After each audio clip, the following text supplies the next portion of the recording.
personal life so that you don't have to put so much of a strain on your financial life. And the reason why that is because if you listen to what I'm telling you and you can reduce your standard of living, I'm gonna get to your other two comments, but if you listen to what I'm saying and you reduce your standard of living down to 30% or less of what you bring in every year, you're able to put 70 to 75% of your money away every year. In 10 years, you are not gonna have to work. You would have enough money in the stock options where the dividends that will be coming out will be giving you 2 to 3 times more money every year than what you need to pay for your standard of living, which means you could upgrade your standard of living in 10 years. Just doing what I've been telling y'all to do is just put all the money you don't need away and don't make careless decisions with your capital, with the extra money that you know you got access to, right? And in 10 years, you'll find yourself not needing no money. So you can work and keep putting the money away and double down on it. Because if you got 100 grand, and the 100 grand if you got 500 grand and the 500 grand is giving you 100 grand, which is what, 20%. If it's less than that, if you're getting 75 grand because it's like 15%, but you living off of a $45,000 a year lifestyle or a $50,000 a year lifestyle, you still got $25,000 left that you don't need. You could either quit your job, put 25,000 extra a year back into your principal and live off the regular, or take that extra 25,000 a year, pay your standard of living and travel to different countries around the world, but you don't gotta work no more in life. And all it takes is a 10-year dedication. And I told y'all to do what? Build your 20-year plan so that you can why? By the end of that 20-year plan, if you're not a millionaire, you at least don't have to work no more. So if you start doing this at 40, by 55, you shouldn't have to work no more. Okay? If you make a few financial bad choices but you start doing this at 40, by 65, you shouldn't have to work no more. So from 65 to 95, you live in a life of Raleigh without having to be in a nursing home. And that's not something that people are thinking about. So when your sister, it ain't even your girlfriend, it's your girlfriend's sister, your sister-in-law, come over here getting mad because y'all not going nowhere. She can go. She ain't got to stay at your house. She can take her ass to damn Olive Garden if she want to. Pick up some of them 2-for-1s for 25 and bring you back a plate. But 2-for-1 for 25 so that you could have got you some angel hair pasta for $3. You could have got you 2 packs of angel hair pasta for $6. And actually, if you get the Bertolli ones, they're like $1 and some change a piece. So you still would have been paying $3.25 for it. If you had got the Bertolli sauce, you probably would have spent, those are like $3 a jar. You got 2 of them jars. You $6, so you're under $10. And then hold on, let's get expensive. Let's go get the goddamn steak, right? $20 for the steak. And then you cut the steak, because it's gonna be a pretty decent sized steak. Cut the steak into 3 pieces. And you just made enough for $25, you'd have made enough food for the 3 of y'all for 2 days. And hold on, remember we said 2 for 25, and you get 2 of them, that's $50. So for $50, you get another steak for $25 more. You probably get like 5 or 6 of them damn bad boys. If you get the New York strips, the cutlets, if you go and get the ribeyes, you can get a few of them for $25 and make you quite a few, and then spend $50. Matter of fact, you could get $30 worth of steak, and then get $20 worth of liquor, wine, whatever you have, and then you bring that back to the house and make you an Olive Garden style dinner for 3 people for 3 days for the same price that you would have spent at Olive Garden for 1 plate of food plus tip, and the driving, and it's raining outside. So if she don't know how to show her love and stay at the house and help y'all cook some goddamn food, chop up the damn onions, she don't deserve to eat.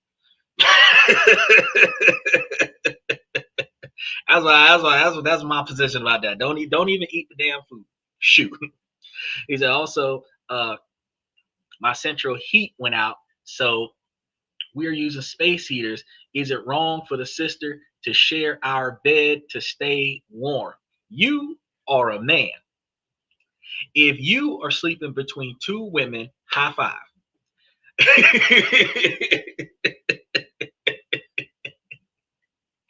Nah, you are a man. If you sleeping on the floor because one sister pushed the other sister over and that sister pushed you out the bed, she got to go sleep on the damn couch. Then let's go ahead and get on the fact that you got space heaters. You got the box one that blow the air, right? And that's gonna piss you off. They got them at Home Depot and Lowe's. The oil ones that you got to turn upside down and let the oil go all the way to the top of the thing and then turn it back up onto its wheels and crank that bad boy up on high. You will be fucking sweating in that bad boy if you get one of them. And that one ain't all that expensive. I think it's like $20, $30 for one of them space heaters, but it literally heats up the whole room. And if you leave the doors open, it'll heat up the whole house if you don't got windows and doors open. Yeah, one of them space heaters is damn good. So if y'all all in the same room, that'll do it. That'll do it. It take time to heat up though, and you gotta prime it. So when you don't need a space heater, you gotta turn it off, turn it upside down, and let all the fluid go to the top of the thing, technically bottom because you turn it upside down. And then when you get ready to use it, you turn it right side up, and then it's gonna do its thing. And then when you turn it on high, I guarantee you, give it 30 minutes, the whole house is hotter than the sun. But you're gonna be turning it off before the night goes. Because I sleep on the couch and tough it out so they can be warm in the bed. You're a good man, Dylan. I would have put that woman on the couch. I would have put that woman on the couch in a heartbeat. If she not paying 2/3 of the rent, she better catch the house. She better catch that couch. She better catch the couch. To order 3 from Amazon for 8 pieces. That's what I'm saying. That's what I'm saying. Under 34 heater. Exactly. That's what I'm saying. Them bad boys ain't that expensive. They not that expensive. And truth be told, a space heater is going to be cheaper on your electric bill than a central air and heat situation. Because a thermostat on the wall in the middle of the house is going to keep the heat running until the thermostat reaches the right temperature. But it's got to come from the ceiling. So the heat lost in the heating vents plus the heat that's got to go from the top down. And if you don't have your ceiling fans on blowing the air down, it's going to cost so much money to get the half of the room warm when you have a space heater going from the ground up. She is just here until the new year. So you telling me that a guest is being treated better than the man in the house? She need to go sleep in the car. She's saving money on the hotel. Why is she bitching so much?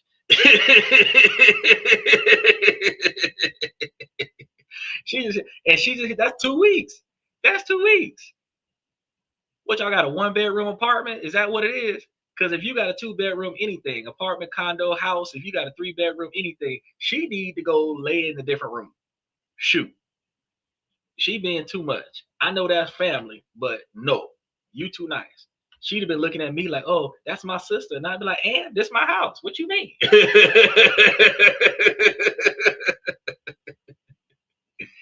You know, girlfriend gonna say our house. And I'm like, right, it is our house, but it is my bill, and I'm sleeping in my bed. My back hurt. Now, what's up with that? What you catching the house for? Ain't you the one that's hurt between the three of y'all? You the one that's hurt. So, first of all, chivalry, women and children first.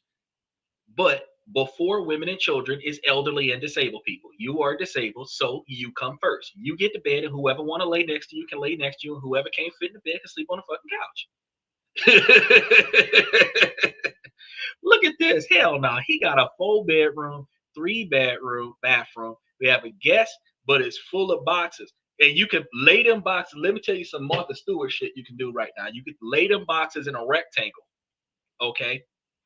And then you can put a futon on top of it and let her lay on top of them boxes. That's it. You know what I mean? And look, in Japan, they'll lay the futon on the floor. They'll stack the boxes up against the wall and they'll lay the futon on the floor, and then she'll just lay on the floor. You feel me? She there's plenty. You got 3 other options before the living room that she can utilize before she's sleeping in your bed. So if she's sleeping in your bed, she's sleeping in your bed with you and your girl. Hope something funny happens. Talking about some 4-bedroom, 3-bathroom. If one out of the 3 bedrooms is full of boxes, you still got 2 other bedrooms that you're not using. Your bedroom, shoot, Look, he said the guest the guest house is nicer because it's newer and has minimalist AC heater. That's what I'm trying to tell you. I would have been in that room. There he goes. Speaking of the devil, $25,000 worth of gold by January. He back now. Now y'all remember, because we're going to be live 7 nights a week, so we're going to be talking about different topics every night of the week. So make sure that y'all take the time to like and subscribe. And then while we here, we're going to be talking about on Monday, talk about different politics and how it impacts our ability to make, save, and invest money. Tuesday, we either talk about different ways to make money, save money, or invest money. Today, we're going to be talking about different ways to take our savings and turn it into some good investments. Wednesday, we talk about different countries around the world that we can invest in. And then Thursday, Friday, and Saturday, we have personal development, personal improvement, relationship topics, debates, and other such things. And then we have on Sundays our questions and comments to the show. So we always have something different every day of the week, and that was one of the reasons why I was an hour late, because I had to give you guys some different information today. Special shout out to Paul. He's living that Charlie Sheen life. Now, I understand that most of us are supposed to have savings, but not all of us have any. And those of us that got savings typically don't have more than $5,000 on the side at any given time before we done fucked around and spent it on some bullshit. It don't matter if we had an emergency. It doesn't matter if we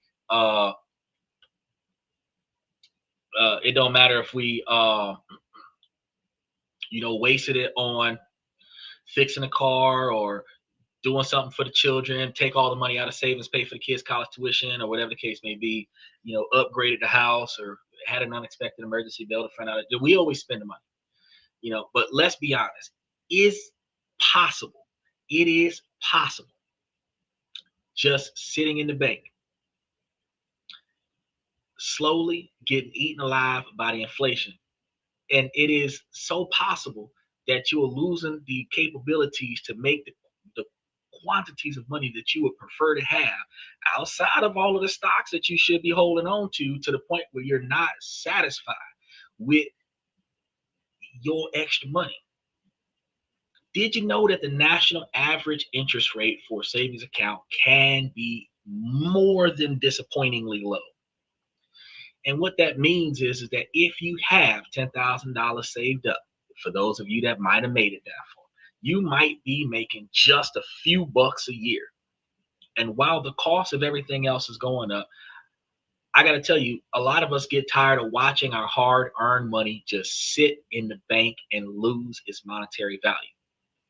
So me, myself, I decided to do something different. We stopped treating our savings accounts like dusty old safety nets and started treating it like a business.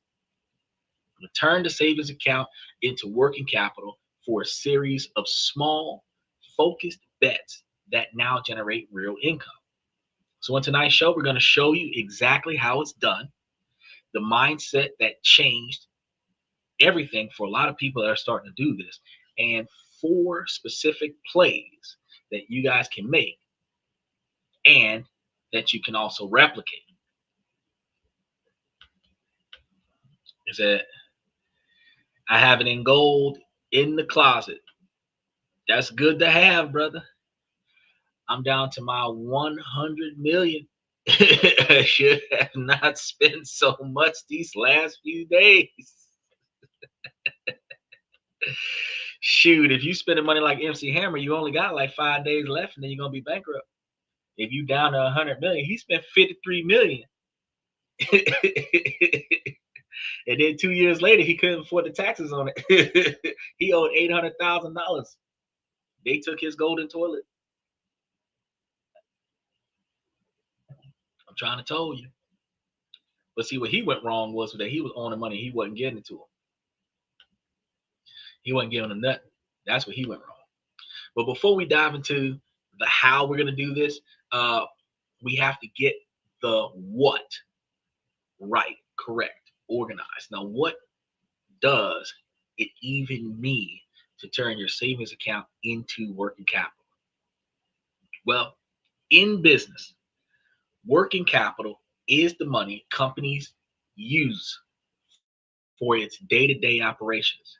It's the lifeblood that pays for inventory, covers bills, and fuels growth. It's not idle cash.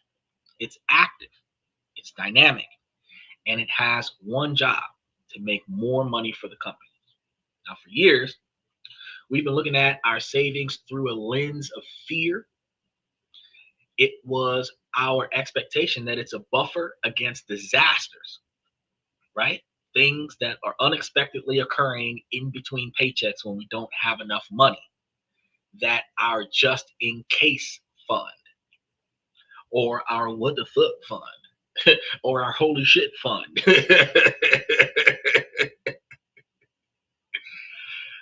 Because as soon as something goes down, holy shit, now I gotta go to the bank. But at least you can go to the bank instead of now I gotta go to Amscot. And look, having an emergency fund is a non-negotiable expectation for survival. So I'm going to say this again. You must have 3 to 6 months of living expenses locked away in a safe, accessible at your house, easy to access before you even think about this, okay? If you put away, and when we talk about 3 to 6 months worth of living, we're talking about the bare necessities. So like Joel's standard living is like $1,200 a month, right? His whole standard living, gas to and from work, food, toiletries, cleaning supplies, utility bills, the necessities, $1,200 a month, which is pretty good. I think I can spend right around that amount of money, uh, and still be on the same side as him at probably $300 more, probably around $1,500. But the thing is that if you're looking at 3 to 6 months worth of money, you would likely, if your standard living was running around $1,200, you would likely be holding $3,600, $5,000 in your savings account to cover any essentials that might cost you 90 days worth of. I can't believe I just went through that. But the rest of your savings have no purpose.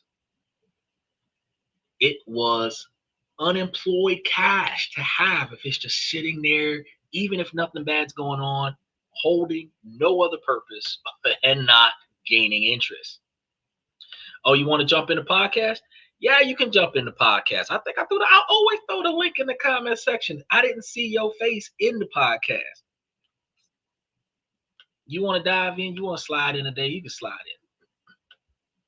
Where the link at? Because at some point today, I'm going to give y'all some information before we go off the air at some point today. And I know I'll be here for at least another hour and 20 minutes.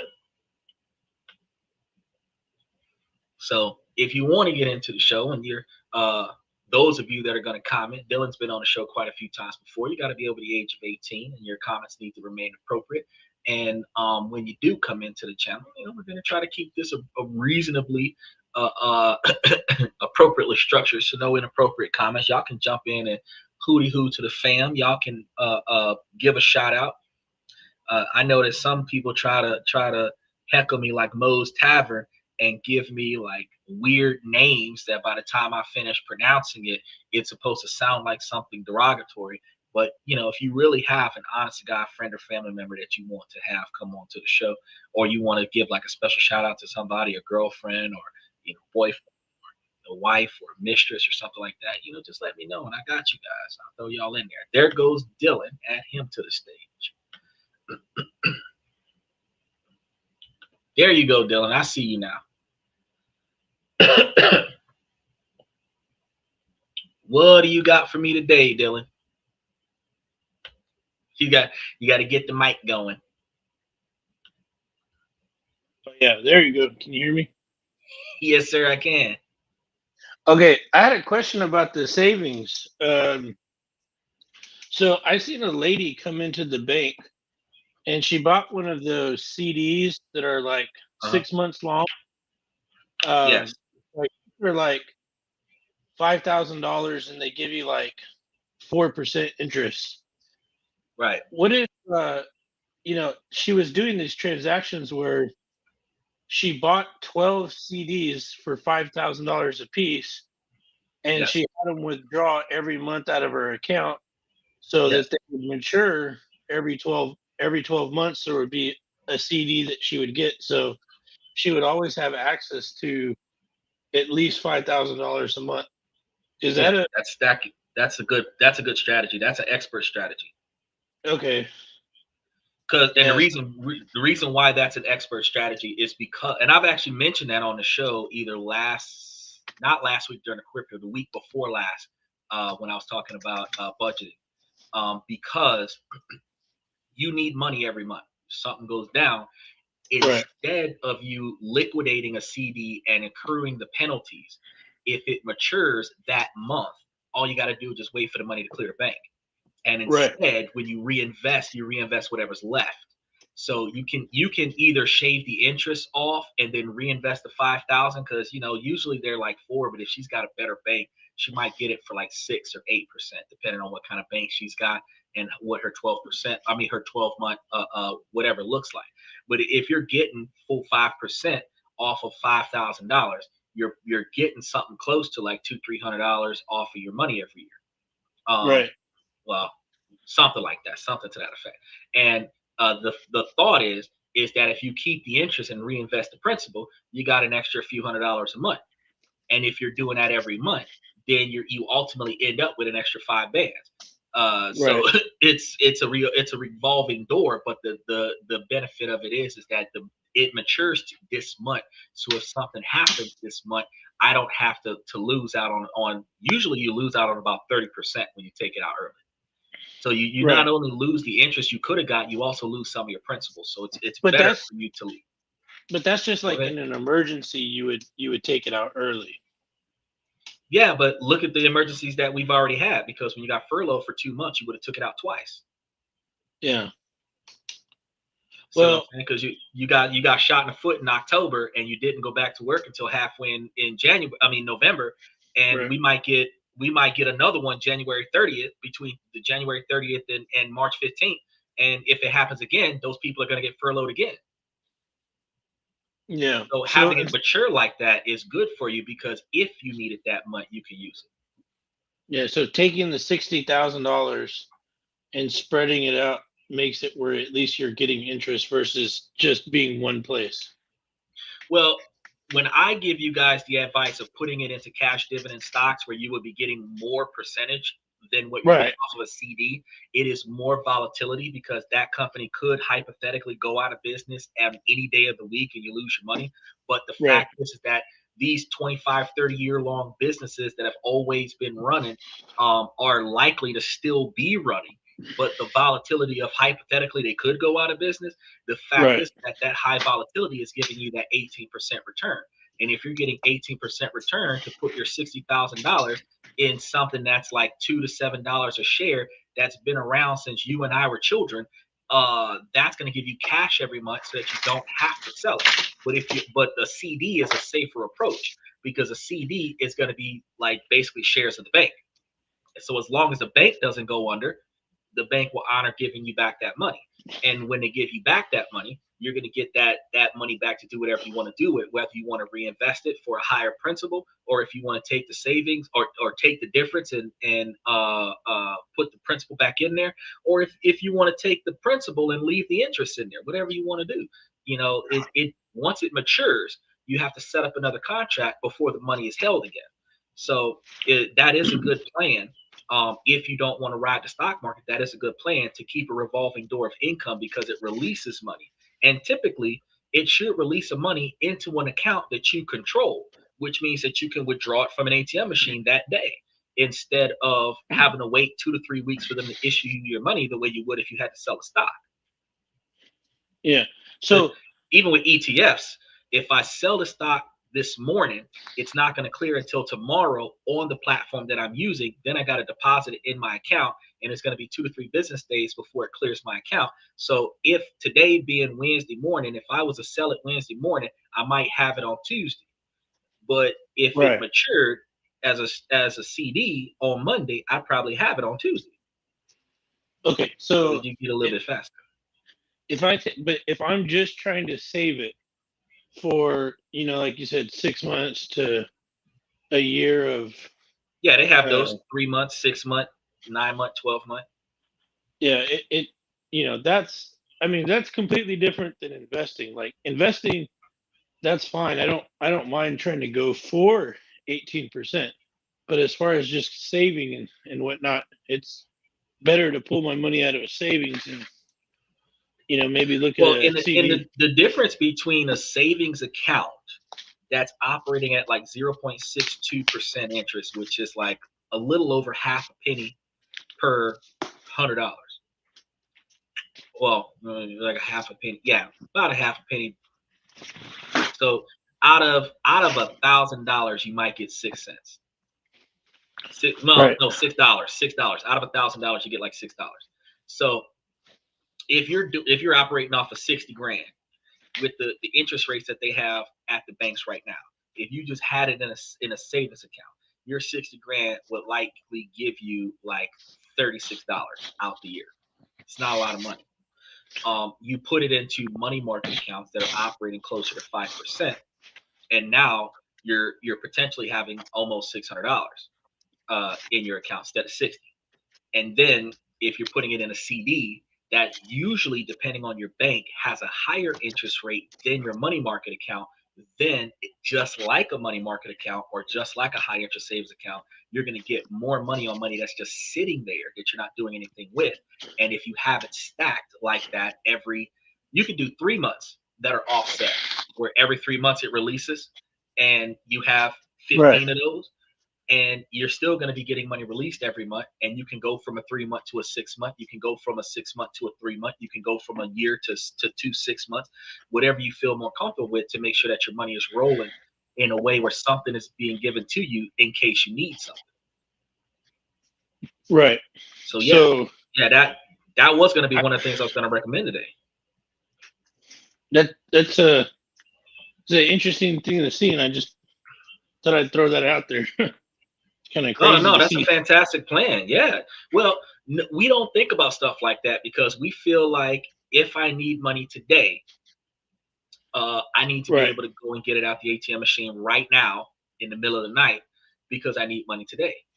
But we also Right. understand that when we use our logic mindset instead of our irrational thinking, whatever there's nothing in your life right now that you can put your finger on that can't wait. Nothing. Right. Till If you tomorrow. if you're well, yeah, no, not just tomorrow, like next week. Think about it. If your rent is due on the first, you know today your rent is due on the first. You're not trying to get Mhm. your rent money on the second. You're trying to get your rent money now. You don't Right. need to, you got what, 10, 15 more days before the rent is due.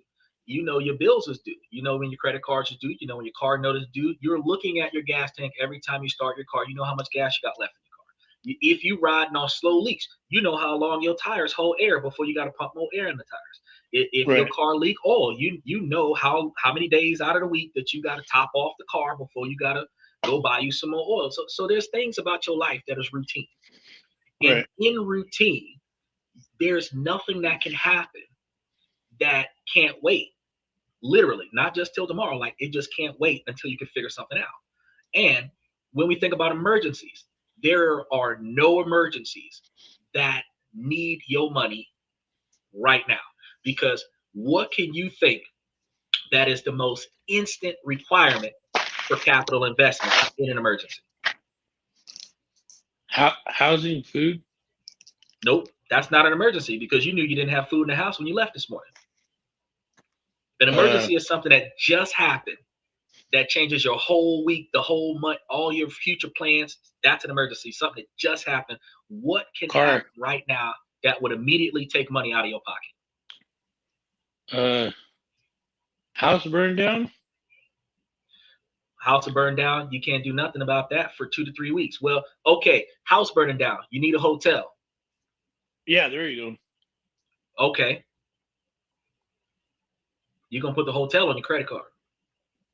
go. Yeah. You're not gonna put the hotel on. You're not gonna have cash. So Right. house burn down not gonna help. Okay, let's see. Going to jail. Car breakdown. Hold on, Steven. Car breakdown. Healthcare is not an emergency that's going to take your money tonight, because if you go to the hospital tonight, they're going to send They'll you a bill bill in you, the mail in 2 to 3 weeks. They're not going to make you pay cash at the hospital before they operate on but the you. If you car go for to sure, the ER, because you need the car to drive. the car to drive, car breakdown, tow truck, $150 to $250. That's going to be put on your credit card. Right. If you go to jail, you need bonded out. Oh my That God. takes 12 hours, which means you're not going to get the bail bondsman to bail you out till tomorrow. And a lot of times, depending on what you got charged with, you got to wait 3 days so that the judge can post your bill. So you're not getting out today, no way. Which means you still got 3 days. The most emergency thing that we can think about in this moment right now is going to jail. That is the only thing that could have a quick fix of getting you out. And then you still got 6 to 9 months worth of legal proceedings to work out the issue. And that takes 72 hours to resolve. Yeah. Okay. Now, beyond that, everything else can wait. Emergency care, rush to the hospital, whether it's by ambulance, Uber, or somebody's driving, and the bill is going to come eventually. Right. Get your traffic ticket. You got 30 days to pay it or schedule for a court date. You got another 30 to 90 days before the court date. And if you pay it before the court date, then you show them that you paid it, and then they're going to give you a no contest plea, charge your cost of court, and send you home. So nothing in life really requires you to be sitting on $30,000 outside of if you lose your job and you don't have the money to pay your bills. Right. So we really don't need that much liquid money. No, we don't. We need money to fall back on when we don't have a steady income. And if we have money to fall back on, whether it's money in the safe, at the house, because like I said earlier, if your standard of living is like $2,000 a month, like that's all you need to spend for your basic bills plus the luxury lifestyle that you live, and you held $6,000 to $8,000 in a safe at your house, that's all the money that you need to pay your landlord, to pay your rent, to pay your car insurance. That's all you need. But if you know what your bills are, your revolving bills that never change, and you paid those bills in advance, you could give your landlord 3 months of rent money and then just pay him her every month and not have to worry about it. So if you don't pay them for 3 months, it don't matter. You paid in advance. You can pay your car insurance for the next 6 months. Your phone bill is the same every month unless you have somebody coming over wasting your utilities. So you could literally advance pay all of your basic necessities for 6 months and have no liquid assets in the bank, and then put everything else in stocks. So I'm going to hop off and let you get with the show. Thanks for answering my question on CDs and savings. I'll be in the comments. No problem, Dylan. If you want to jump back on, just let me know, and I'll throw you back in. So the CDs are a fantastic way to do it, but the reason why the CDs are done that way is exactly because of that scenario. If the CD is maturing this month, whatever happens in your life this month can wait a couple days and sometimes a couple of weeks to get stuff done. A lot of people who don't have credit cards live from paycheck to paycheck. They're going to need a lot more expendable cash.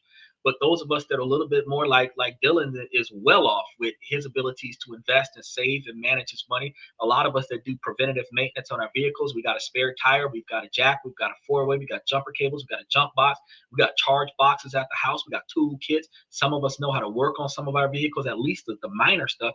If you get a blowout, worst case scenario, you get your car towed to the mechanic shop or you get your car towed home. If you blow a head gasket, you knew your car needed to be fixed long before that. If your engine blow because you drag racing it up the interstate, that's being irresponsible. That's making a bad choice. If you get into a car crash, your insurance kicks in, your car insurance kicks in, and everybody should have the type of car insurance that covers rental cars, even if you don't need it. And the reason why you should have car insurance that covers rental cars is because when you have a natural disaster in your life, that is the day you don't have extra money for the damn down payment. So you get you some pretty decent deductibles for the bodily injury, because you're not really going to fix this car. But when you start talking about rental car service, it's like, nah, I'll pay that extra premium. So if my car is in the shop and I need a rental car, you'll come and tow it for free. You'll put me in an enterprise. and I'm going to keep riding until they fix my car. By the time I come back from the bank in the next 6, 7 days, I can take that money and put it on my insurance deductible, and then they'll fix my car. But the rental car is not requiring you to pay for the deductible. The repairs on your car might require to pay for the deductible. So if you got and these days they're starting to make comprehensive insurance and collision insurance a package deal. Back in the day, you only had to have one, but nowadays they're making the insurance rates where it don't matter if you hit something or not. If you have comprehensive and collision as a bundle package in your car, if your car stopped working on the side of the road, they're gonna take it to a mechanic for you. You got the free tow within reason. So there, when you said car breakdown, you ain't even paying for the tow. You just waiting 4 hours for somebody to come get you. So in life, yeah, we've got a lot of things in life that we call an emergency. But let me tell you right now, if somebody in my family called my phone right now, told me that they was in the hospital, I'm gonna tell you it's a heartless thing that I'm about to tell you. But I would not turn off this podcast to go rush to the hospital. Why? Because if an emergency just happened, you're in ICU. I can't see you until tomorrow. They're not gonna let me see you. Whether you live or die, they're not gonna let me see you until tomorrow. So it is common courtesy for us to rush to the hospital, sit in the lobby all day, panic, hug each other, cry, and be in the moment of I can't do shit about this. Right? Now, I could take my ass to bed, wake up in the morning bright and early because visiting hours start at 8 o'clock. Get up at 6, make me some coffee, get me a good breakfast because not a lot of us like the hospital food. Drive my ass on down into the hospital and be the first motherfucker they let in the door. If you lived, I get to see you. If you didn't, I get a second phone call last night that says that you didn't make it, which means that in the morning I got to come and do the paperwork because your body not going nowhere. Your body not going nowhere. I got to do the paperwork in the morning, come and claim the body and start preparing a funeral. There is not an emergency in life that requires us to have $50,000 sitting in the bank account. Nothing. Nothing. Somebody can die on Friday and be buried on Wednesday, or they can die on Friday and be buried in 3 weeks. Okay. Just like they have location weddings, you can have a location funeral. You can put that body on ice and you can bury that son of a bitch on New Year's Day in Cancun. You know what I mean? And the reason why I went so long on a rant on this particular dynamic is because, look, he said, don't forget to put a toe tag on him. Well, you got to put you want to make sure you're carrying the right body. You got to check his toes. Walk off with the wrong Uncle Elroy. But the dynamic is that when we start thinking about all this money that we could have versus all the money we actually have, we always think about how much we're missing out. But we never think about how much money we do spend versus how much money we don't have to spend and realize that we're wasting too much money.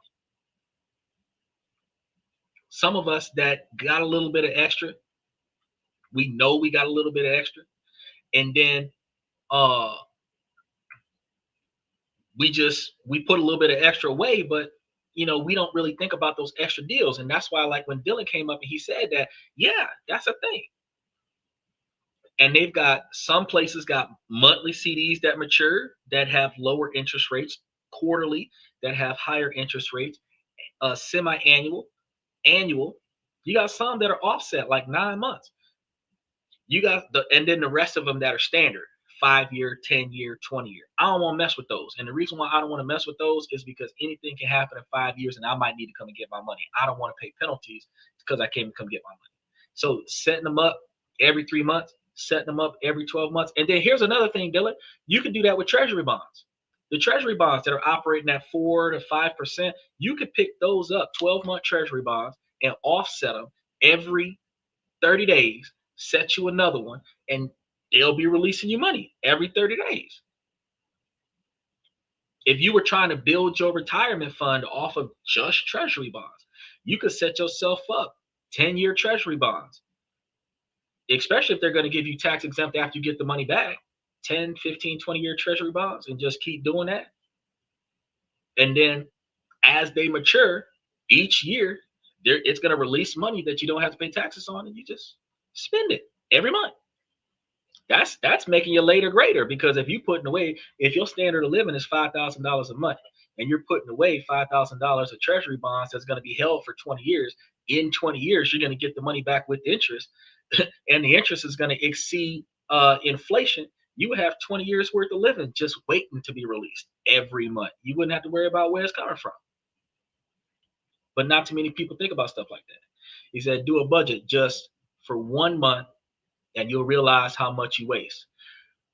If you calculate how much stuff you could have not done and still been all right, you will realize that you're spending too much money. We did some of these calculations.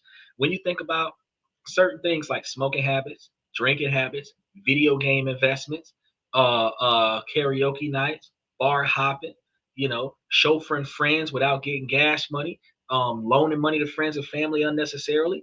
There's a lot of stuff that we do. Subscriptions, always jumping into some shit that's got a 30-day free trial, and we be like, oh yeah, and we forget to turn off the damn free trial. Now it's charging us $24 a month for Amazon Prime, and we don't use it. $25 a month for Netflix, $15 a month for YouTube, $25 a month for Shopify, $25 a month for Planet Fitness, and then $25 a month for LA Fitness, because we had to pay for our girlfriend's thing. Then we realized that we're spending $500 a month on subscriptions. And if we use Netflix 3 times a month, that might be something. And then we wonder why there ain't enough money to go around. He said inflation would eat up that treasury bond. Actually, no, it wouldn't. This is the thing. Because the treasury bond is not being hit with taxes every month, the increase of interest in the principal is going to overshoot the inflation, so that when you get the money back, the value of stuff you could have bought with the money is the exact same as the value of money you could have spent when you first opened that account. So you're getting 4 to 5% interest on the money, and inflation is right around 3.5 right now. So by the time you get that money back in 20 years, the value that you can get of stuff based on the quantity of money that you put away, it would be dollar for dollar. The same number of cartons of eggs, the same number of steaks you could have bought, the same number of cars you could have bought. That's going to be the same number when you get the money back. It's not enough for me to say that it's worth it to put money in a 4% treasury bond when interest is 3.5%. And then if you got to pay taxes on any of this, it is not enough for me to look at anything that is at 3.5%. Or anything close to 3.5%. I need 3 times more than inflation to feel good about what I got to deal with, because when you add 3% inflation and 4% to taxation, or 3% to inflation and 6% to taxation, you're looking at about 9%. So I don't feel comfortable if I'm not making 14%, because at least I could say that after I've dealt with inflation and taxation, that I still got 6 or 7% left in my pocket to spend. And that's my biggest concern. And they have their fingers in your bank account, just tapping out. You already know. Direct withdrawals. You need 10 times more. Well, that's asking for a lot, because with inflation being around 3.5%, for you to get 12 times more, that's like 24%. And I don't see anything operating at 24% right now. Well, actually, no, that's like 12, 24, that's 36%. I don't see anything operating 36% outside of the dividend rotation strategy that's doing 34% per month, or 7 million in the bank. Well, you don't need 7 million in the bank if you have 500,000 in high interest stocks. you could be making the same amount of money off of that you would be making off of 7 million in the bank.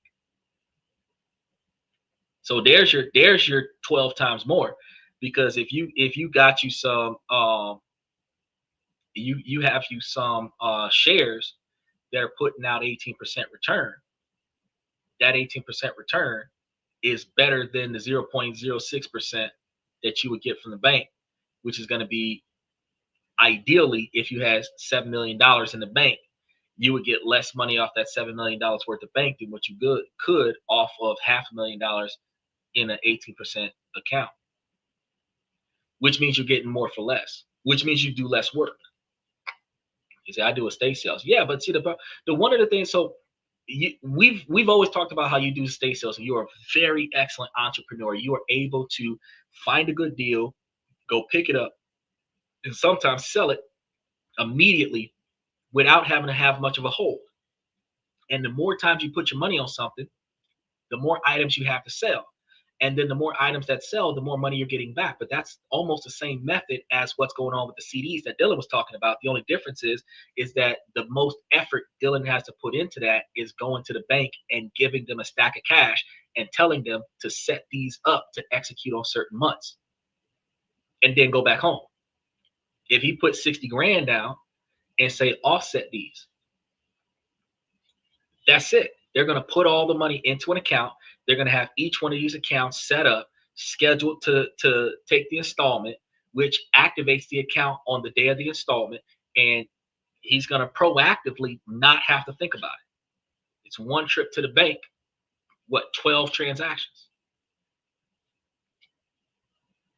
And then every month next year, if he's going to do a rollover method, where when the account is about to mature, he should get a notification about it.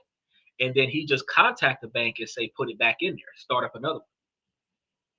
Yeah, there's going to be a little bit of paperwork and stuff, but if he's maturing and putting it back in there, principal and all, or just putting the principal back in there, leaving the interest in his account, the interest is going to be his payment, and then the principal goes back into the account, and now it's just going to be a revolving door of deposits once a month. And he don't got to do nothing else. And every time he makes enough money to start up another one, he could start doubling down and start having $10,000 up there, giving him $1,000 a month, and do two payments at a time. Who has $7 million? I want to talk to him. That's what I'm trying to tell you. I'm trying to knock somebody off. You got $7 million sitting in your back pocket right now. With $7 million, like that's like 7 $1 million Trump bills. Because that's the only way you're gonna be able to fit $7 million in your back pocket. Because even if you're doing big face hundreds, $7 million is like 2 or 3 briefcases. It's a lot of money. It's heavy too. It's heavy. You better have that in digital currency.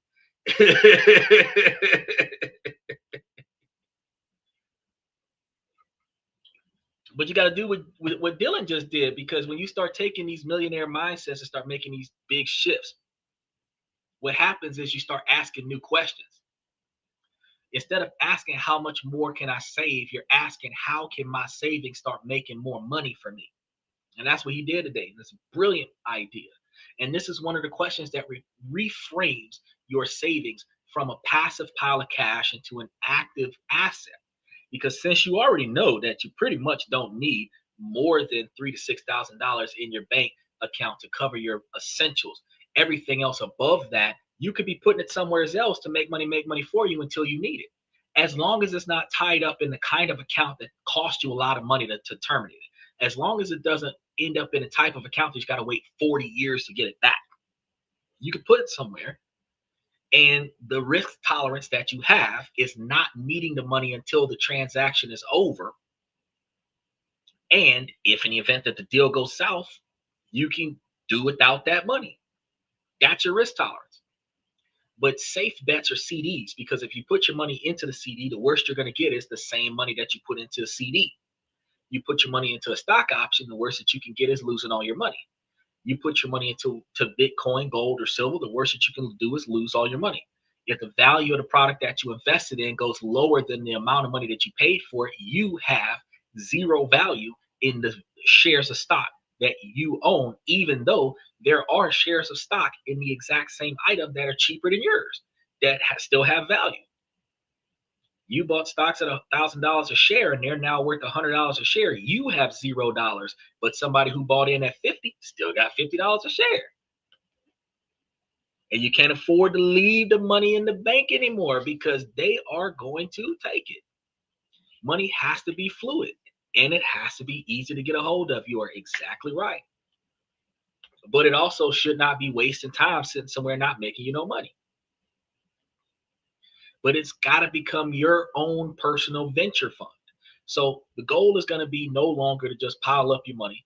Instead, you're going to be deploying your money. Think of yourself as a CEO of the U.com Incorporated that you are. That savings account isn't just a vault. It's your company's treasury.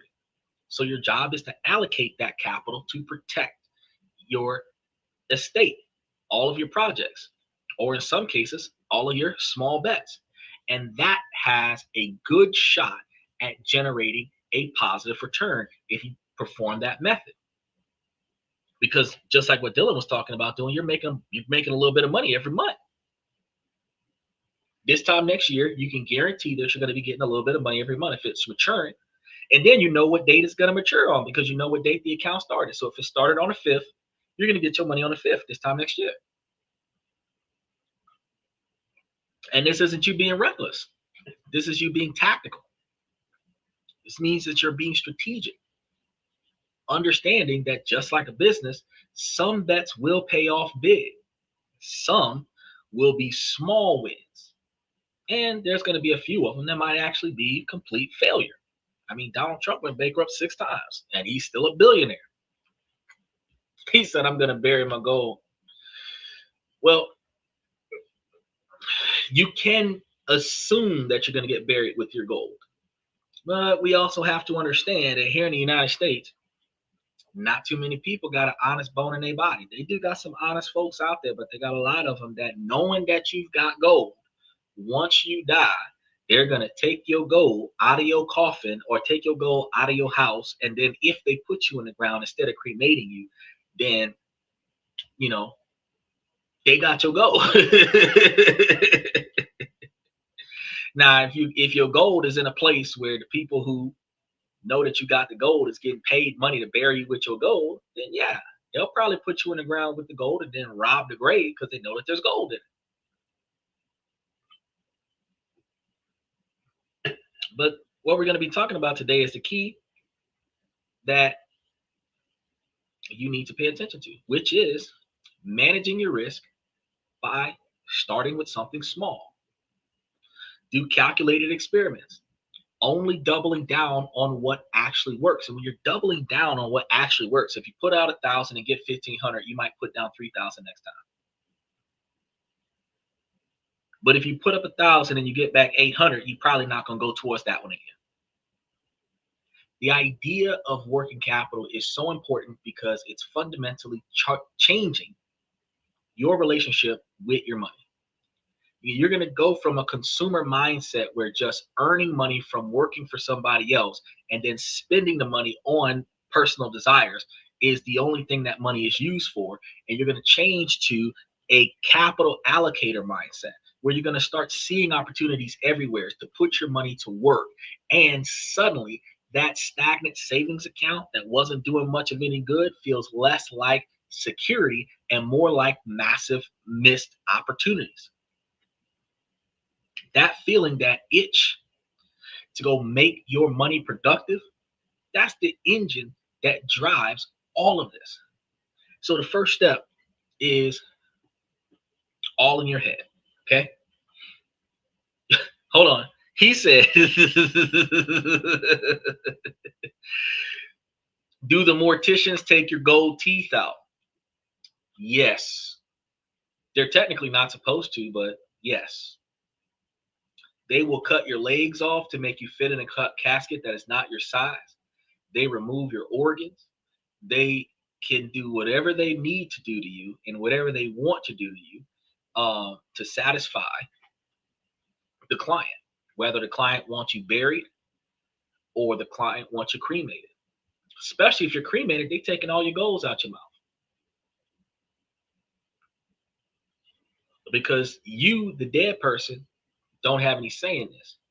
The person who's paying the mortician, that's the person who's got the most say. Your power of attorney. And I don't remember Paul having this missing too. First off, is it an open casket? Because Paul might not even be in the box. They might have donated his body to science.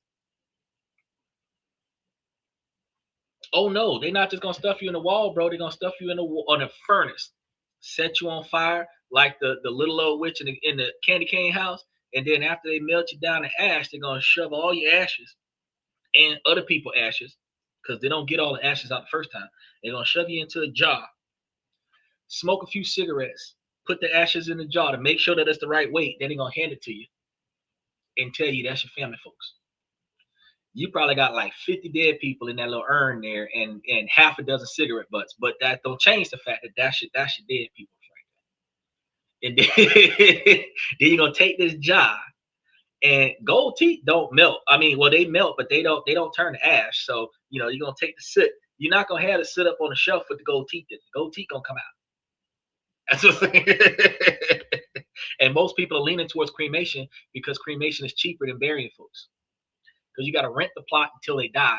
Then you got to rent the plot after they die. And then you got to pay the place to hold the funeral and the pastor and all of this other stuff. So you spend like $10,000, $20,000 on a hole in the ground.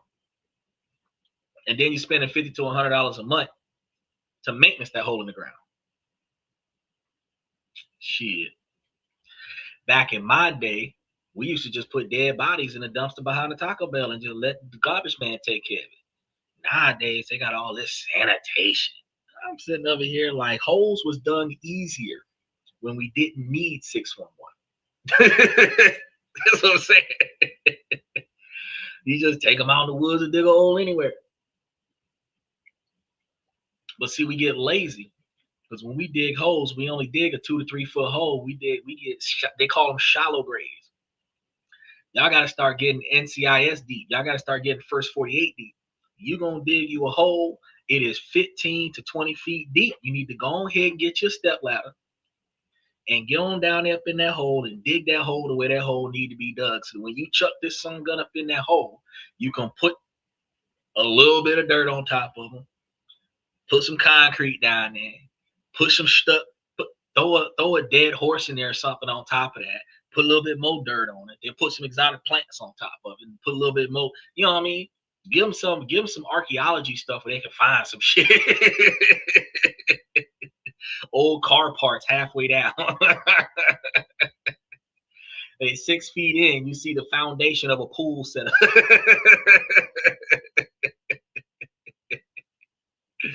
You know what I mean? You got to get creative with this stuff, because otherwise you're making it too easy for me. And I don't want my tax dollars to be going towards folks that's not going to put in effort to find a body. So I want you to get your what you call that metal detector thing and scan the ground and then dig like you're digging for oil and go halfway to China in my backyard before you say, "Sir, I think we got something." I'm just trying to tell you, you got to work on it. Take y'all about 7 days to get to the bottom of it. 7 days of digging with a backhoe to get to the bottom of this. They be thinking that I'm building a second story underground by the time you get to the bottom of this. Now look, if you guys are paying attention to your savings account today, not the emergency fund, but the cash beyond the emergency fund. Because the emergency fund is like that $5,000 or $7,000 that you need just in case everything go to shit today. Everything else is above that that's sitting in your account in case things stay like shit for a few years. That's different. For a few months, that's different. You got to ask yourself, is that extra money working for you?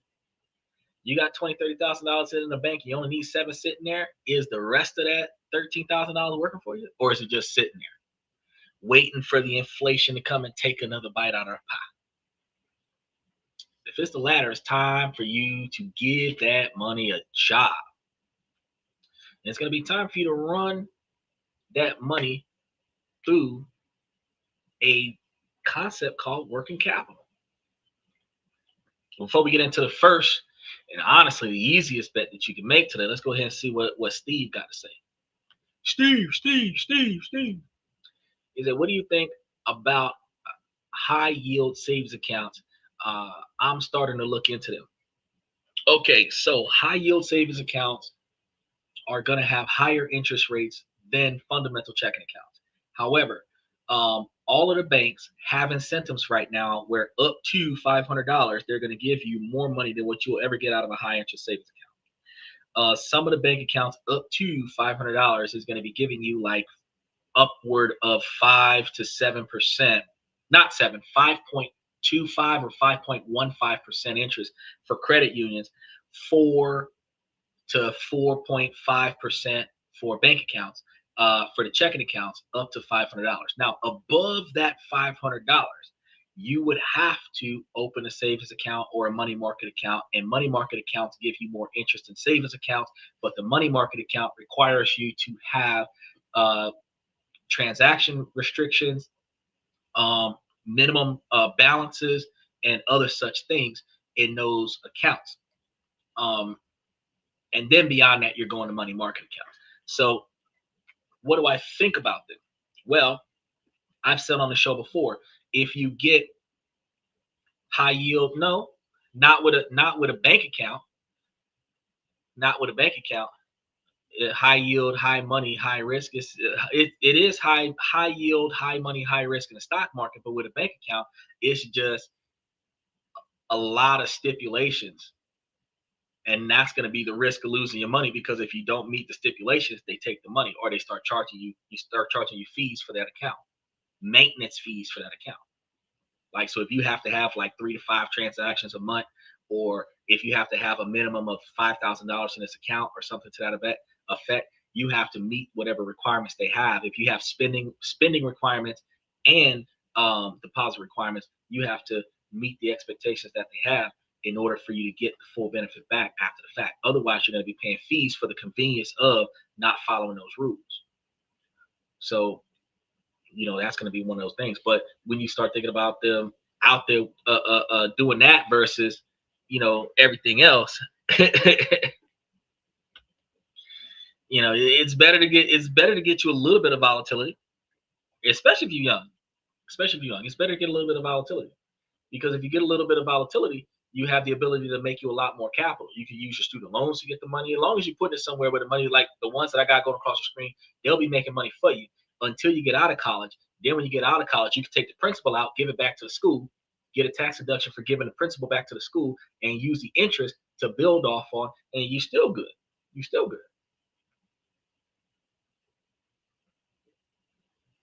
Because any profits are going to be, until Donald Trump changes it, any profits on paying off your student loans is going to be tax deductible. And that'll boost your credit score, because you'll be paying down a revolving line of credit. He said, don't want to leave your money in the bank account. No, you don't. So the first bet that we're going to be covering today is the safest one that we could possibly make, but perfectly illustrates the working capital mindset. This is going to be one of those brick and mortar situations that we've identified as a rate hacker. So just a simple process of actively chasing the highest possible interest rates on the market by moving your cash between different high yield savings accounts, or HYSs, which is what you were just asking me. So for context, as of late 2025, a ton of online banks are offering that high yield savings account with rates in between 4 and 5% range. And compare that to the national average, which can be less than 0.5%, you're going to see the opportunities that occur immediately, because on $10,000 balance, the difference is huge. In a regular account, you might make a few dollars a year, but in a high interest savings account, it's going to be paying you 20%. You're going to be getting about $420 off of your initial $10,000 investment. And that's extra money for you doing absolutely nothing other than moving your cash to a different, equally safe FDIC insured account. It isn't really an investment per se because there's no market risk, but it's just a small financial arbitration that you're taking an advantage of. Where the fact is that online banking has saved or lowered at least the cost and can offer better rates to get your businesses off the ground. And your money is the FDIC insured up to the $250,000. So your principal of completely being safe is expected to stay that way. So he says at 71, low risk accounts, don't want to go back to work. Hi, what do you want to? Oh, how do you want your fries? Oh no, I thought you getting a tough job. That shows me your willpower to get it done. Because you talk about 71 years old trying to go back to work. I'm talking about being a greeter at Home Depot or Walmart, just standing by the door. Hey, how was your day? Like that's it. I'm not flipping burgers nowhere. But I need fries. Yeah, I need fries. Fuck you mean? So let's go ahead and get into the step-by-step process. First, we're going to do the research. So the working capital, if we use an experiment of say like $15,000, it's going to be money that is sitting in a traditional bank account, earning basically nothing. Okay, every month. Now, first month, you're not transferring anything, but when you do it, you are completing a straight transformation from one site to the next. Like if you were trying to get yourself involved in Bankrate or Investopia, but a lot like Water and Macintosh, you know, it was invested in something else. And cell phones are talking about how popular this rate is, and it is recommended to everybody to go get in on it. So let's get the best rates that we're going to get for hacking this process.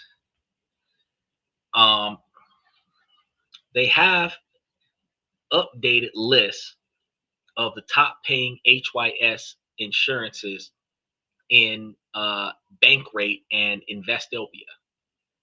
So people have put maybe an hour together to get a simple spreadsheet, listen to top 5 banks as their rates, and then as many deposits and any fees that prop up. So never ever choose an account with monthly service fees. Never ever choose an account with transactional limitations. Never do that. Because there will always be a time where there's too many great scenarios where the scenarios are ideally free that mom ends up paying a pretty penny for your survival. You don't need to have all that. At the time when you are gallivanting around the shop, I guess looking for my homeboy, you'll find yourself not making the money that you're trying to make because you're not putting your money where it needs to be at. I seen a bank called Peak Bank that was offering, say, a solid 4.2% with low minimum interest. And like I was saying earlier, you don't want to put your money in a place that's going to charge you when you need it, because they're going to basically take your whole interest rate.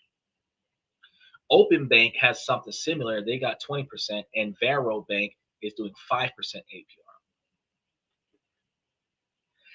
And Peak Bank was the closest and easiest way to start based on its online accessibility. Now, the second step that you're going to be doing with this particular process is executing your opening. So when you're opening the account, this is going to be ridiculously easy since you're bringing a stack of cash. They're not really going to give you too many questions. You're going to be in and out in just 10 minutes. But by putting yourself linked by old bank accounts, you're capable of starting a transfer the full quantity of money that you borrowed, which is now $15,000, to the ACH account or equivalent. Now, transfers internally are usually free, but they can take a couple of business days. And this is the part where you guys just have to be a little bit more patient. And we're going to get down to the bottom of this real quick. Whew, I just realized that we are deep in the mud. So let's move along and recognize that as soon as the money lands in your peak bank account, because you're going to put it in there, it's going to just marinate in there. And you're going to earn 20% of interest compoundedly daily. Then you're going to notice a difference right away. So instead of seeing a few cents a month, you can log in and see every single day that only a $15,000 account still exists and that you came out to about $1.72 a day or $6.30 a day or $6.30 a year. Those pennies add up. And it's happening while you're capable of being lazy. When you're trying to be a rate hacker, this means that the work isn't over, it's just delayed. You know? Now, if we keep checking in, he said transfer money from the bank now. Oh no. I'm gonna transfer the stuff from this podcast to the bank.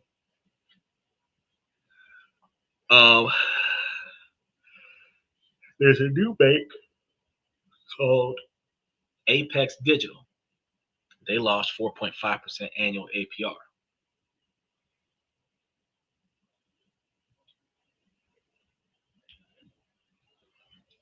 And then they're talking about transferring. So when you have a, this is going to be one of those fantastic ways to think about how to do this with the calculator, because looking at maybe 25. Oh, we're looking at the investment of the bank account when you're putting in about 25 minutes to establish a successful bank account. I was trying not to repeat the same stuff that me and Dylan was talking about earlier, because I know that we had touched base on about 25 minutes worth of the show's information, and I was like, hold on, let me piece this together and get back in there with you, because we want to make sure that we give you the information that helps you put together the next step with investing the extra credit cards and using those credit cards to maintain your standard of living. Look, you say you getting sleep. You damn right I'm tired. I'd have been up since this. I was here yesterday. I ain't been really to sleep. I only had like an hour. But that's a joint right there that's popping right there. And then my back is hurting too. This is a cushy chair, but it doesn't have that firm spinal support. And I got to relocate my spinal vertebrae. It's just, And I'm like, It's almost like, you know how you feel. Well, nah, you wouldn't know how it feels, but some people know how it feels when you feel burnt out after a fight. You know that pain that you feel. You know, that's that burning sensation that I experience in the spine. And that's, I get drowsy. I be wanting to go lay down and take a nap. And I'm sitting over here like, man, this is one of those times halfway through the podcast, because I've got about 40 pages left to go, and I don't want to go through all 40 pages. That if I would have been a hot chick, I could have just taken a nap in the chair. And like hundreds of dudes would have been hoping for me to have a Janet Jackson wardrobe malfunction while I was sitting there sleeping in the chair. Wake up, finish the podcast, and have 100,000 followers on the channel off of that one episode. If they got the head shake, nah, I can't shake the head too much. It's like concussion protocol. Can't shake the head too much. Used to be a headbanger when I was a kid, but concussion protocol, you can't do too much headbanging.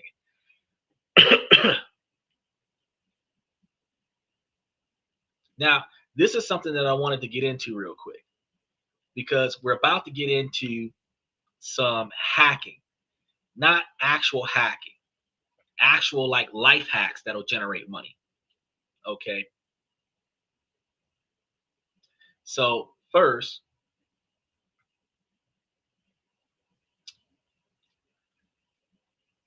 we're going to take a tiny bit of money and we're going to put it to work. This is going to be active management. Maybe take about 15 minutes a month to do this. You're going to check the rates, be willing to move your money when need to, deal with pop-ups. And you're moving your money from one savings account to the next savings account based on interest rates. This is going to help you become a little bit more active towards your savings.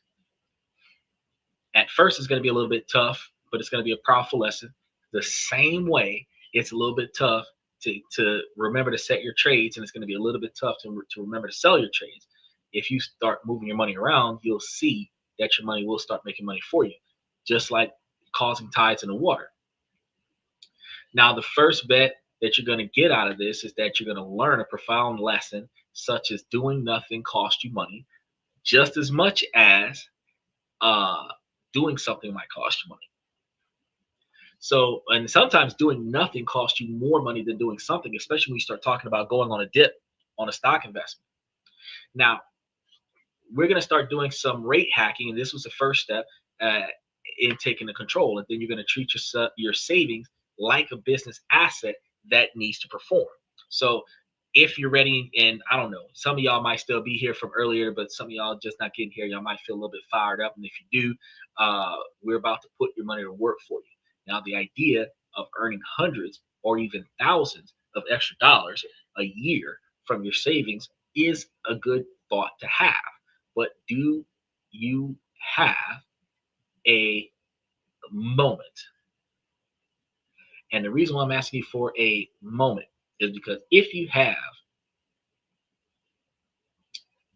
the ability to do me a favor and hit that like and subscribe button on both YouTube, Twitch, and Twitter, and then come to YouTube if you haven't been here yet and hit that follow button, that subscribe button, that notification bell, then you will find that such a small click can get that algorithm fueled up, and that is going to be valuable info for the rest of you guys, and it's going to help more people discover us. Now, to stop letting the money just sit and wither away, you're going to support really what does or help you. And sometimes you're going to support things that don't, but you're going to have more value in something that benefits from you. And that's going to help you become more consistent. So after you're getting your feet wet in the super safe world of rate hacking, you should be ready for your next bet. And this is going to be wanting to use your capital to resecure the real world assets that could generate steady income. And I know that's what you guys were talking about just a moment ago, but this is going to lead you to a surprisingly lucrative niche: parking lot arbitration. Parking lot arbitrage. The concept is simple: find and lease a desirable parking lot or small garage in a dense urban area and then sublet it for a profit to a commuter or a neighbor struggling with scared parking or sacred parking spots for that matter. The demand for parking in cities is relentless. Here in Florida, they're charging you like $25 a day for parking. And they're charging you a significant amount per hour to charge you as well. And people waste time and money circling the block looking for a spot. They can even get tickets for parking in the wrong spot. And many older apartment buildings have no dedicated parking at all. You just park any kind of way. And this is going to create a massive opportunity for anyone who can provide a reliable solution. So here's how many people take that second bet. First things first is opportunity. If you allocated $1,500 of your working capital for an experiment such as this, your goal wasn't to buy property, but it was to control it. So your first move was to research your own city and then look for neighborhoods with a combination of dense and housing. Now, limited stress parking is going to be a necessity, and proximity to a business district or training solution situation sort of spends evenings on Craigslist where, including the information on Facebook, you will be looking at what individuals are utilizing in their parking spaces. And that's wild. People are renting spots, unorthodox spots, for $250 a month outside of game night. I always saw an ad for a small private garage behind an old apartment building, and the owner was asking for $175 a month. Probably because they just wanted to fill the space and didn't want to deal with the market.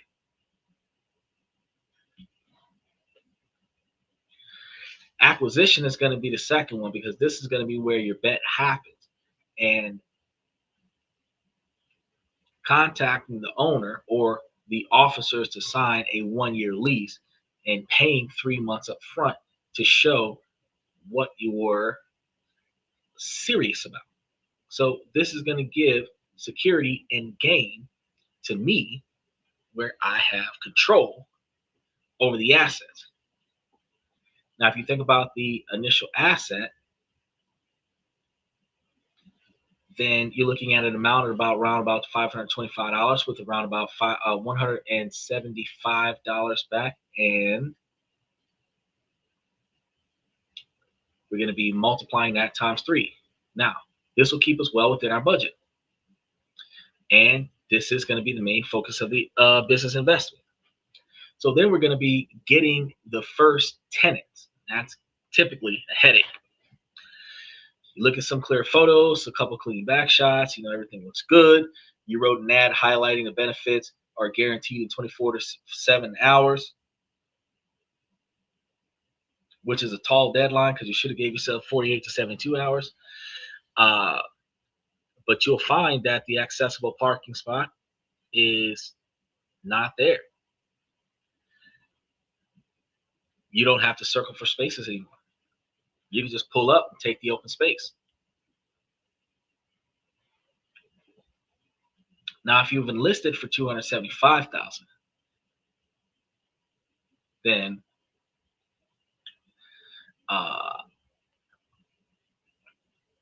local neighborhood parking apps like Marketplace and Facebook Market, which is almost the same thing, is a good place to go to turn over a profit. The response is almost immediately, and within a week, I would be able to sign agreements with a nurse who worked as a nearby hospital and dealing with the street parking after long shifts. So that gets to be a headache, but it does require making faster money does require a little bit of investment.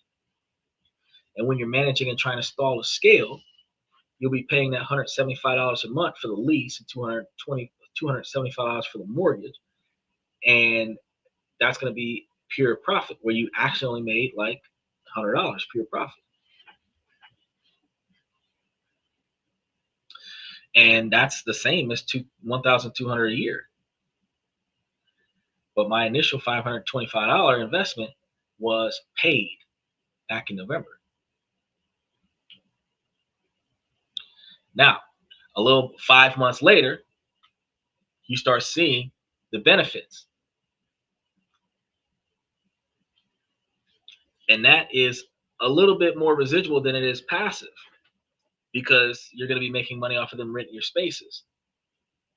But after seeing how well this works, you can immediately start looking into another opportunity. You don't need to buy a whole building to be ready to invest as an investor.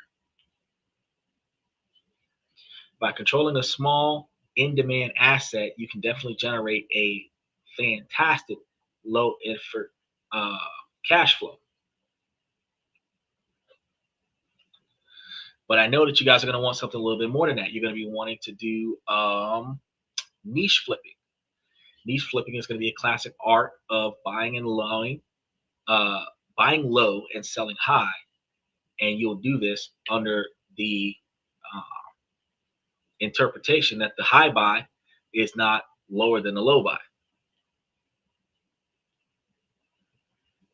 Now you can just buy simple stuff that you think is cheap, and you need a niche in. You have to become a mini expert in one of specific categories so that you can sport undervalued treasures. And these are going to be the treasures that everyone walks right past. The appeal to the treasury hunter in yourself, that's going to be a research that comes specifically based off of the knowledge and a bit of hustle. Now, when you're flipping everything from furniture to sneakers, but wanted something a little bit often, because like Michael told you, those estate sales is really where it's at for him. He buys the stuff that he doesn't need, and then he's always got what you need. Look, you getting burnt out too. I'm trying to make it, bro. I'm trying to make it. Normally we don't go this long. We be done in like 10 minutes, but I'm going to try to get through most of these because I want to get us a few steps in our niche. You want to take $1,000 of your working capital for the experiment.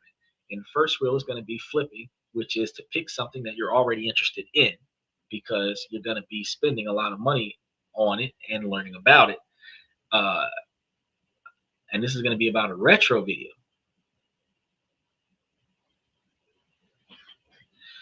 Now, the era of Nintendo 64 and the PlayStation has changed a lot, and there's a huge collector's market for this kind of stuff. So, you can go and pick that up and go use it. Number two, you have a hunt.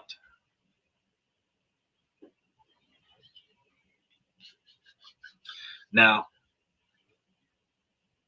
hunting is going to be a different transaction. You're going to be spotting where you locate thrift stores and garage sales and weird corners on Facebook like Marketplace and do what Michael does. And you're going to start buying stuff, and then you're going to sell things off. You're going to do more selling stuff unless you can resell it, but you do a little bit of research. Get you a little bit of money off of those. So typically what people do is they run down to the pawn shop, but since the pawn shop is trying to resell it, they're going to offer you more money than what you have for it, knowing that they can sell it and get their money for it.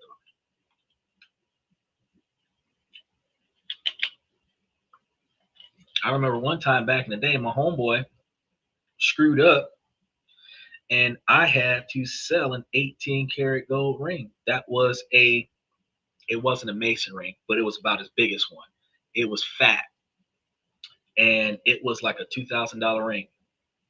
Never spending that much money on a ring before, and will never spend that much money on a ring after. It was crazy. And I did it so that I could get $500 to help my homeboy with his car situation, his DUI situation, but it was his car situation because he had to put the breathalyzer in it. Never got the money back, lost my stuff. This is why you don't make sacrifices. Because if I would not have done that, I would still be wearing that ring today.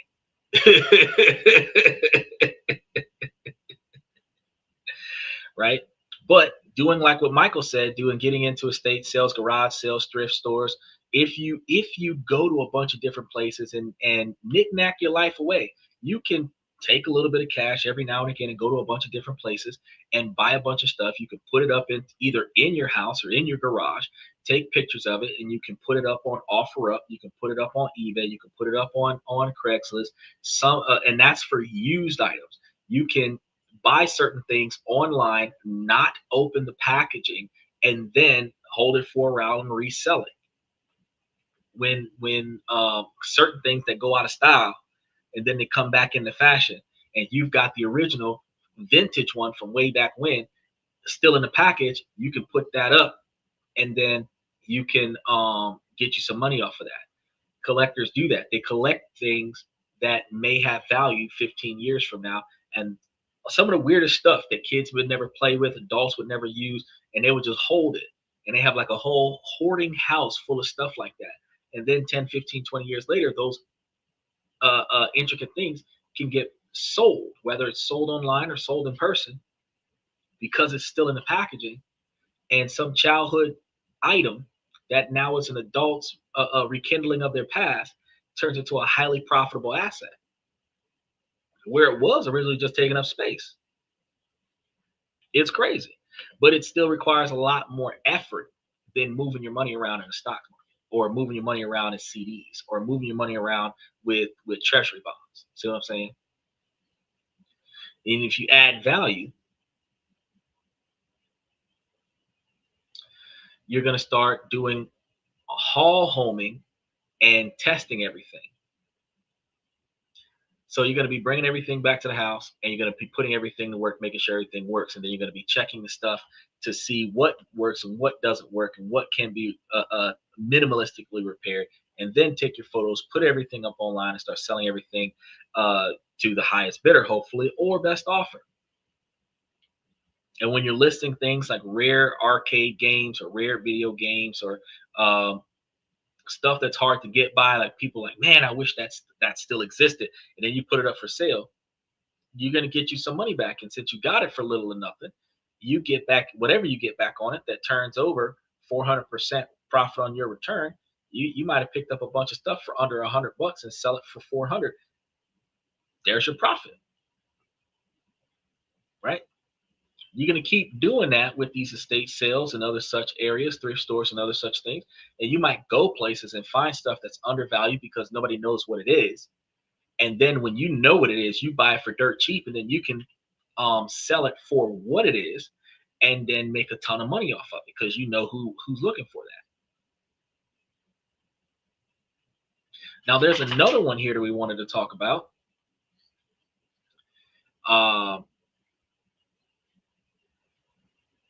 This one is going to be more along the lines of an Amazon bet. Because if you have an Amazon seller app on your phone, this lets you scan the barcode of any product and instantly see what it's selling for on Amazon, what the fees are, and how well it sells. So if you spend a few weeks just, walking the clearance aisles at a Walmart or a Target or even a drugstore, scanning every toy, every kitchen gadget, seasonal items, you name it, you scan it. After a while, you're going to come to find that some of these margins are too thin, but eventually you're going to hit a winner. You're going to hit something where you see something in a hardware store or something like that. You found a specific model of, say, a smart home light switch on clearance for like $10. If you scan it, they're still being sold at Amazon for $45, and the demand is high. So the store, having 8 of them, you would buy them for $80. Then you're gonna do what you got to do and put them up online. You do your Amazon fulfillment. You're gonna pay a little bit of premium on that, but your total investment is going to be $80 plus the shipping to Amazon, plus how much they're taking out of Amazon offer to sell it, package it, and ship it off. But the profit and the process is pretty eventful. 2 days after the inventory arrives at Amazon warehouse, you start seeing sales occur. within a few weeks, you see 8 light switches being sold for $45. I depending on what you got going on with your Amazon store, you might see uh $10 or so being charged, maybe a little bit more than that, depending on how much sales you're having, in addition to your shipping and handling. So you might see a decent quantity of money coming out, but if you spent $80 on it and you spent another $25 on uh, the fulfillment center, you still spent less than $100, but you would have ultimately walked away with what, $360, which, including the cost of Amazon's fulfillment center, would have left you with about $260 worth of profit.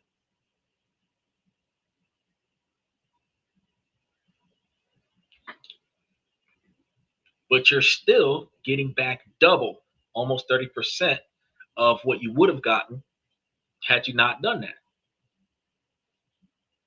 And it's not a one-time thing, it's a repeatable process, just walking around with a scanner, scanning items and seeing what's being sold for on Amazon. You can keep repeating that loop. You can take the profits off of the first sale and put that towards buying the next sale. You can take the difference and put it in your pocket. You have a rules game. That's another thing that you want to be able to do. And this is going to be the guardrails that keeps the working capital strategy smart. Because you're going to try these things, the highly recommended thing that you do is to adopt them. So the emergency fund is sacred. So I can't say that enough. But before you make a single bet, you need to fully fund the emergency fund with 3 to 6 months worth of living expenses first. That's not going to be the working capital. Everything else that you use is going to be the working capital. This is going to be your life goes sideways money. It needs to be in a safe liquid account, like a high interest yield savings account, a do not touch it account, and don't bet with it account. Now, that's going to be the foundation for your everything else.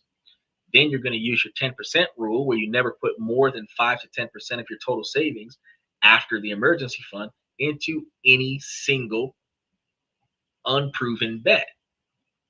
So when you start flipping, you take like $1,000 out of $10,000, and that's like 10%.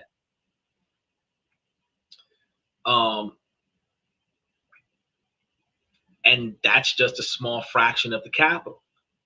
This protects you from if a bet goes totally wrong, or if you were doing the parking spot leasing scenario and this situation falls through. The product doesn't sell itself. And if it's a small loss and a learning experience, it's not a financial disaster because you didn't put all your money into one basket. Now, cash flow is going to be king, but reinvestment is going to be highly important. So the whole point is to generate income. In the beginning, your main goal is to roll that income right back into the next money-making opportunity. So if you get back $170 of profit from your first investment opportunity, you want to immediately put that into funding the next opportunity. The profits from your working capital should be used to create even more working capital. And this is how you're going to have a building moment. Because let's say you put up $1,000 towards it, and let's say that you walk back with $1,500. Let's say you walk back with $1,200 after all expenses were paid. You can now reinvest $1,200 in the next deal. And if that $1,200 is going to be bringing you back $350 each time you're doing that, you're turning your money. You're essentially gaining a massive percentage. But one of the things you have to remember, number 4, is you have to know your exits. Because for every single bet that you make, you have to know how and when you plan to get your money out. You have to know when to fold. You have to know when to cut and run. And for rate hacking, the exit is going to simply be the bank transfer. For a parking spot, the exit is the end of the subletted agreement. You can do that for rental cars. If you're setting up your car as a rental vehicle, the end of that transaction is when they've returned the car and you've received your payment. Or if you receive payment before they take the car, when they return the car for you to reuse, whatever you have to do to clean it up and get it ready for the next person. After that happens, that's when that contract is over. For a flip, when you're buying something that you're going to immediately sell later, that's going to be the exit sale because you got into it by selling on your way out. For arbitrage, you have to understand how long capital will be tied up in a transaction. Knowing your exit forces, this is going to allow you to think through the entire investment before you put a single dollar in. The same way at the beginning of the show, Donald came in, and Dylan came in and he came and asked me, uh, you know, is that a good thing or not? And yeah, it's a fantastic thing because she knows her exit strategy. She's trying to invest. The lady that he saw that did like 12 different transactions where she's splitting up her money into 12 different installments for a CD and she's stacking it, she's stair stepping it. She's preparing for a monthly return where she's got quite a few different things she can do. She can reinvest all of it back in for another 12 months. She can put a portion of it in where she either keeps the interest and put the principal back in, or she can keep the principal and put the interest back in, as long as the interest exceeds the minimum quantity that they're allowing you to invest. She could do both. She could reinvest the interest in one transaction and reinvest the principal in another transaction and start going from having one payment a month to having a payment every other week. She could, over the course of 3 years, go from having a payment every month to a payment every week, where she's now getting an installment back every 7 days. It depends on how you want to diversify it. But rule number 5 is that you have to do your research. Never ever invest in something that you don't truly quite understand. The reason that we talked about the niche flipping is that it can put in time the ability to become a mini expert in flipping things, just based off of doing the research on those products. The reason your arbitrage bet is going to work is because that is going to be using data to verify the opportunity before buying an item that's going to be put up for resale. Don't just chase a trend. Spend the hours, scan the barcodes, and study the market. Your knowledge is going to be the best way to reduce your risk. And this is one of those playbooks. It's an unorthodox playbook. So what you need to think about is that if you stop letting your money just sit in a savings account and die, that slow, agonizing pain of death, and turn it into active income generating capital, where anything over your I need money now fund is utilized towards something else. As we stated, with the crucial mindset shift, seeing yourself as a CEO of your money, you then are able to move to some of the first easiest hacks that we have, which is rate hacking. And from there, you can secure real estate assets, you can secure estate sales, you can secure parking spot arbitrages, and you can create cash flow machines. You can even do Airbnbs in your house. There's other ways that you can get stuff done. But then you have that treasure hunt with niche flipping, using specialized knowledge to get a huge return. And then you have to play in the retail game with micro arbitrage. Each of the bets are different. They have different risks, different rewards, and they require different amounts of your time. One of the things that you're going to notice is that the cost of time, which is how much money you need to spend to get by from the day that you started investing in this project to the day that the project pays you, the cost of time has to be in excess of, not just meet it, it has to be in excess of the installment that you get paid back off the deal. Because if you're putting 3 weeks and 30 hours a week into the deal and you're only getting back like $300, you're not making $300 a week. See what I'm saying? So even though they all have their different risks and their different amounts of investments, they do all have one thing. They put your money to work for you. No matter how it happens, it's putting your money to work for you. And it isn't about getting rich overnight, because that's not likely to happen legally outside of winning a lottery ticket. But a lot of people have to knock off the person who won the lottery ticket in order to cash it in. You have to remember that it is about taking back corners. It's about shifting from being a passive consumer to an active capital allocator. The feelings that you get when you see your money making more money for you, whether it is a few bucks from a high interest yield savings account, or a decent quantity of Bitcoin, or a decent quantity of stock market, or even a health insurance scenario, you will always find that from a flip, you will experience a incredibly empowering experience, because it's going to prove to you that you have control over your own financial future. Our journey is going to be one of extreme examples, but your bets might be totally different. So maybe your interventions close, renting out party equipment, or finding other arbitrage plays.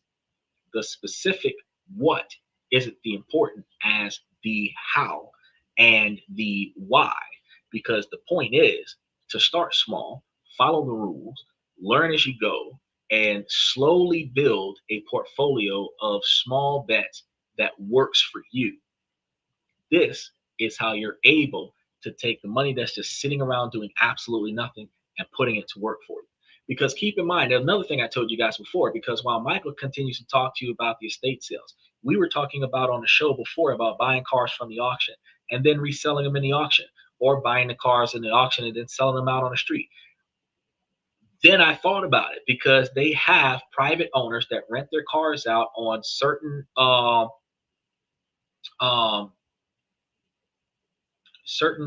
rental car apps, like I think it's called Thrifty, where you have to use an American Express card. And what Thrifty is that it's people who are renting out their cars in the area, and you select the car on the app, you commute to the car, pick up the car from the owner, and you just do what you got to do with it. If you become one of those owners that has a car that people wish that they could drive, and you reasonably live close to civilization, or you can at least put the car where it can be reasonably accessed by certain individuals, you can start up a rental car shop. Because you could start by renting a car out your backyard. You could start by renting a car down the street from your house, or whatever the case may be, because you have to bring in the keys. And you can make you enough money to get you a plot of land that you put all these cars on, that turns into a used car dealership like Enterprise.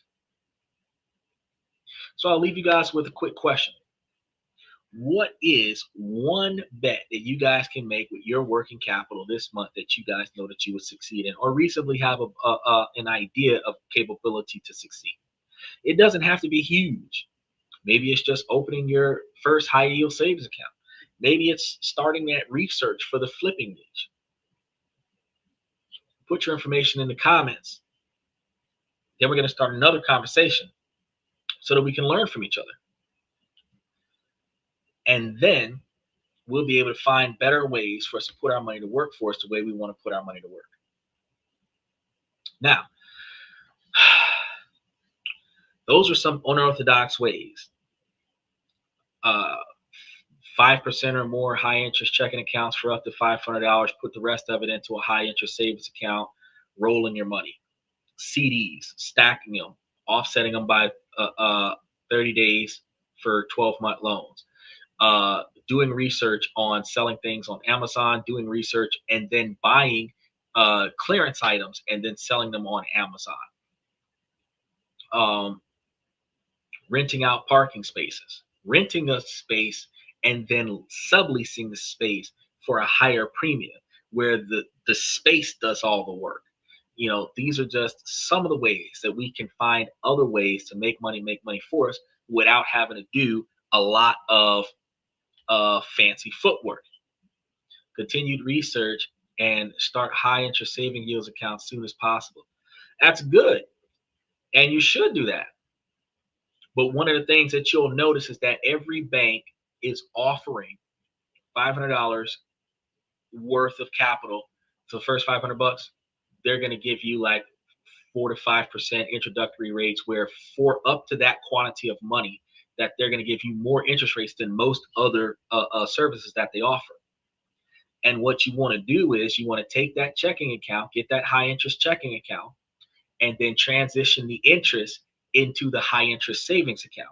So let's say like GTE used to do this. GTE used to have like a 5.14% interest rate, and they had it for the checking account, and then they had it for the savings account. So you could get that 5.14 for the first $500 in the savings account, get it for the first $500 in the checking account, and then you can open up a money market account and put the base, I believe, $1,000 that they needed to have in the money market account, where the money market account was getting like 6 to 8% interest. You would have 3 accounts open with them. You would be taking the interest off of your checking and savings account and putting it into the money market account, and then the money market account would just hold that money.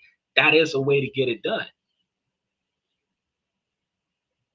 And all 3 of those accounts, you can withdraw the money right away. But any money that's sitting still, not making as much money as a treasury bond, is money that could be in a treasury bond making money if you're doing safe bets. But if you're doing highly volatile bets where, hey, I'll roll the dice, and if I wake up tomorrow and my money's still good, I'm doing okay. That volatility, you're operating at about 20-21%. That's what you got to consider.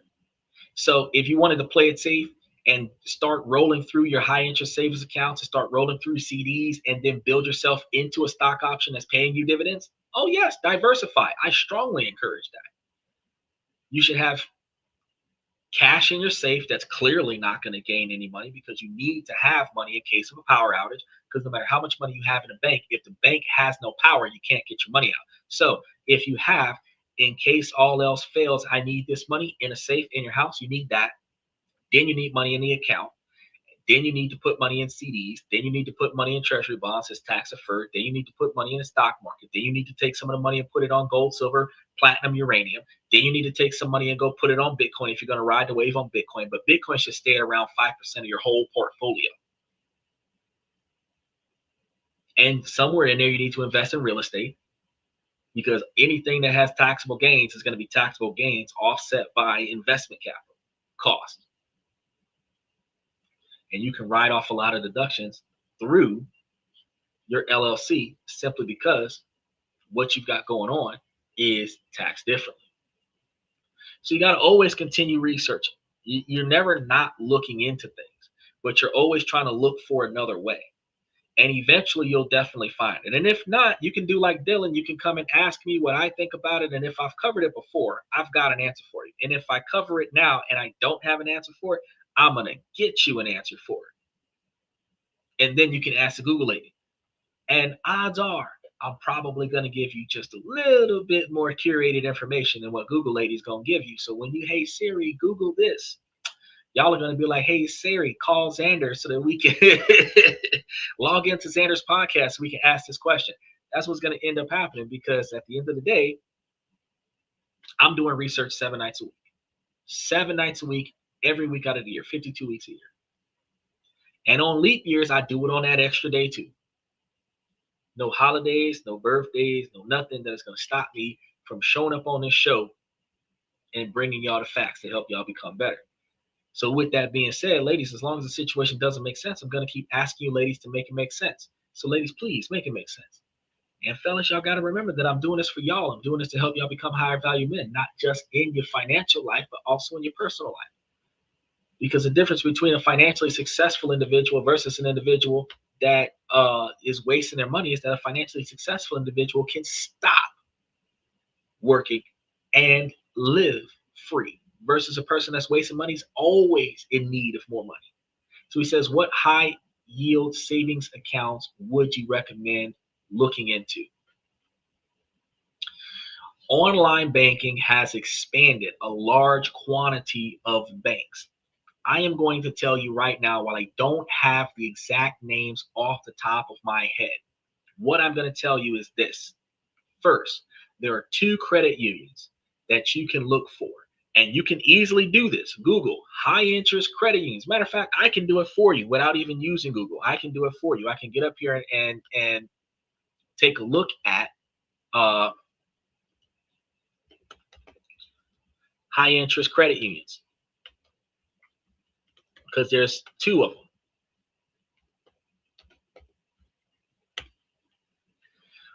At least that I know of. And then there's high interest bank accounts.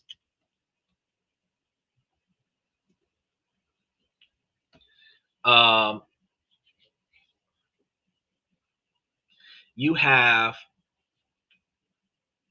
Genesis Credit Union. You have Consumers Credit Union, Alliant Credit Union, Community America Credit Union, Quantum Federal Credit Union. Let's look at the rates.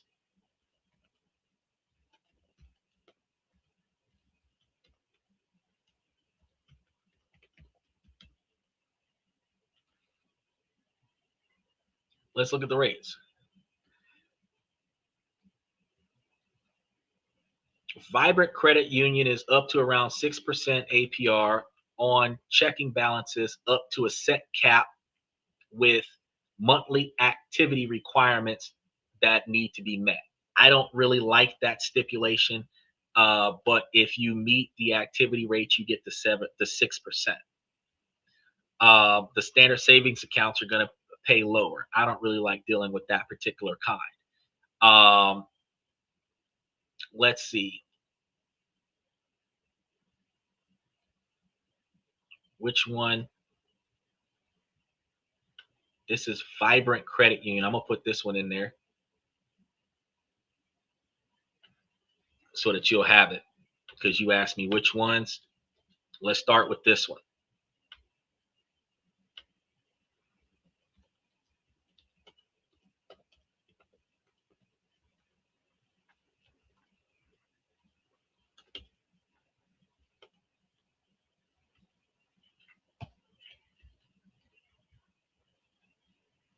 So let me see about the next one before we wrap this up. Let's go ahead and see about the next one.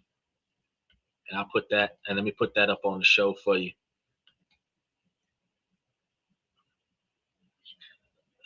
And just had a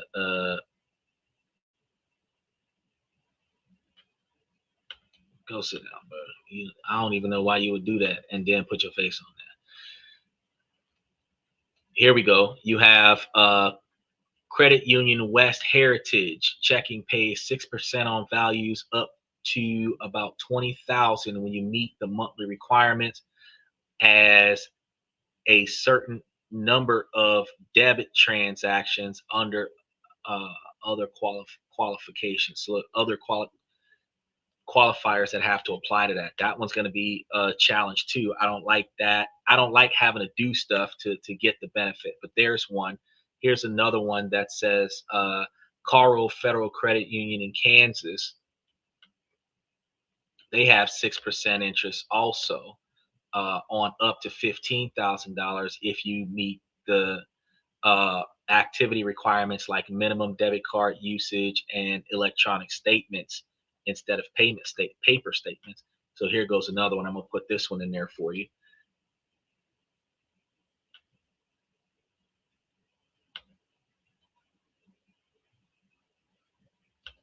Sunmark Credit Union, also doing the same thing for the first 6 months. But when they're doing it just for the first 6 months, after that 6 months is going to roll back, which means that you would have to move the money. On Path Federal Credit Union Rewards has been cited at 6% APR on balances up to about $10,000 with monthly activity being met. And some of the activity is going to be a certain number of transactions per month using that particular debit card and maintaining a certain balance on the account, a certain positive balance on the account.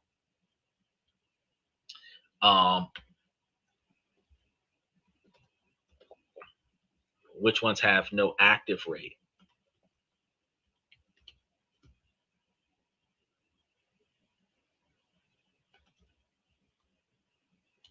Let's see.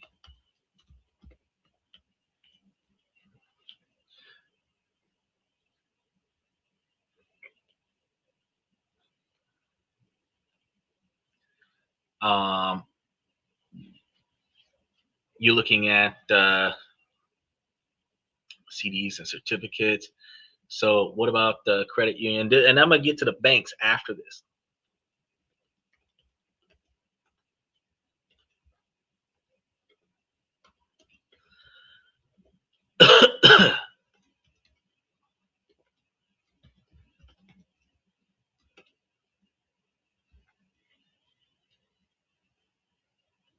Let's see, about rates over 4%.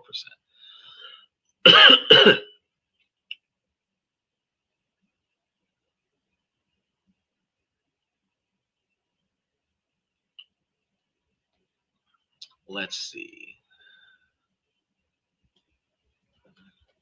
Found a few. Curating the list. So Digital Federal Credit Union offers around 5% APR on its primary savings account, but only on the first $1,000.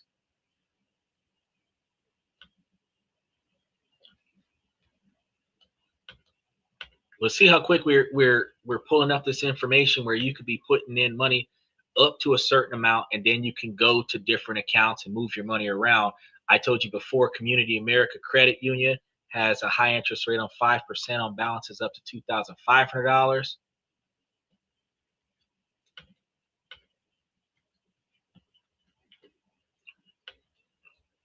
I said before, Vibrant Credit Union, 4% for balances up to a minimum of 5 figures ranging between 15,000 and 25,000. And these are going to be accounts that don't have that minimum transaction usage scenario. And then what about bank accounts? I already know because you was asking me about bank accounts.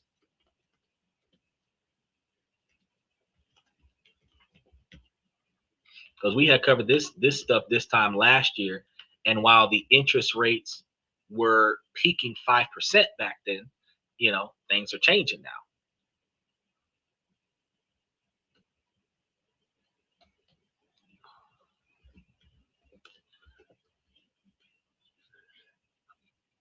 So here we have Peak Bank has 4.2% on a minimum of $100. This is a high yield savings account. So you asked about that one. We got Peak Bank here. We have Fiber Bank there. When you were asking me about those, you had another. Well, no, that's the same Fiber Bank. Then you had this one, Community America, Digital Federal Credit Union. Hold on, we're gonna get another one up here.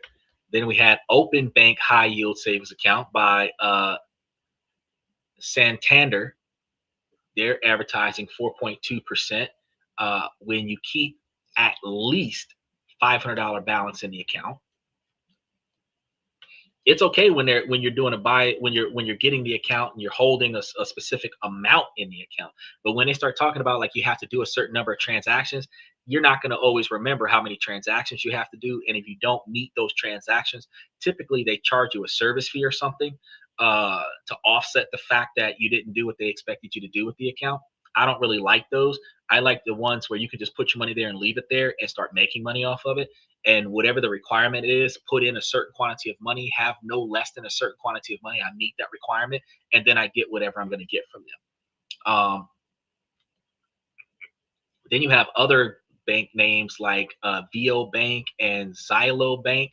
that cluster around 4 to 4.16 range, with relatively low requirement minimums. So these are the ones that I can find right now just off the top of your question. So 1, 2, because I got to put this one up there. 3, 4, 5, 6, 7, 8, 9, 10, 11, 12. About 12 different accounts that you could find to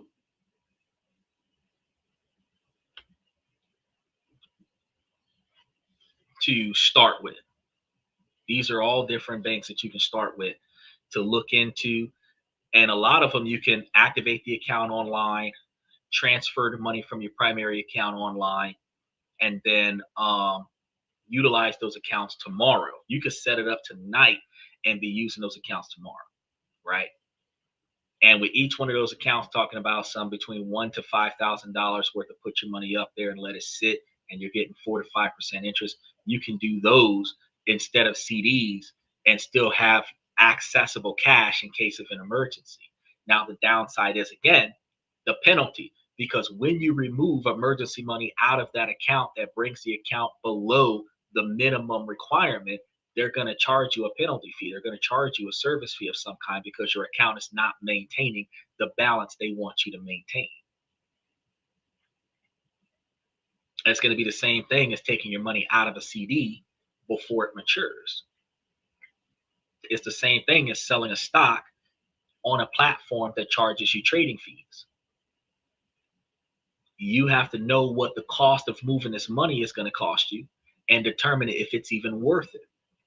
And that's why I said at the beginning of the show, nothing in your life is that urgent that it can't wait until tomorrow or later this week. Nothing is that urgent. You can sleep on it. Let me think about what I want to do to address this problem before I start taking action, instead of taking drastic action.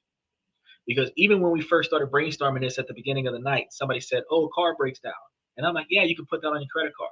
But like 30 minutes later, it's like, oh, but shit, you should have car insurance that has a rental car system and a free tow on there. They at least up to the first 20 to 25 miles. They should be able to tow you to the nearest mechanic shop. So worst case scenario, you should be within 20 miles of your house and they should be able to tow you home. Best case scenario, they should be able to tow you to the mechanic shop, and the mechanic shop give you a courtesy ride home. You know,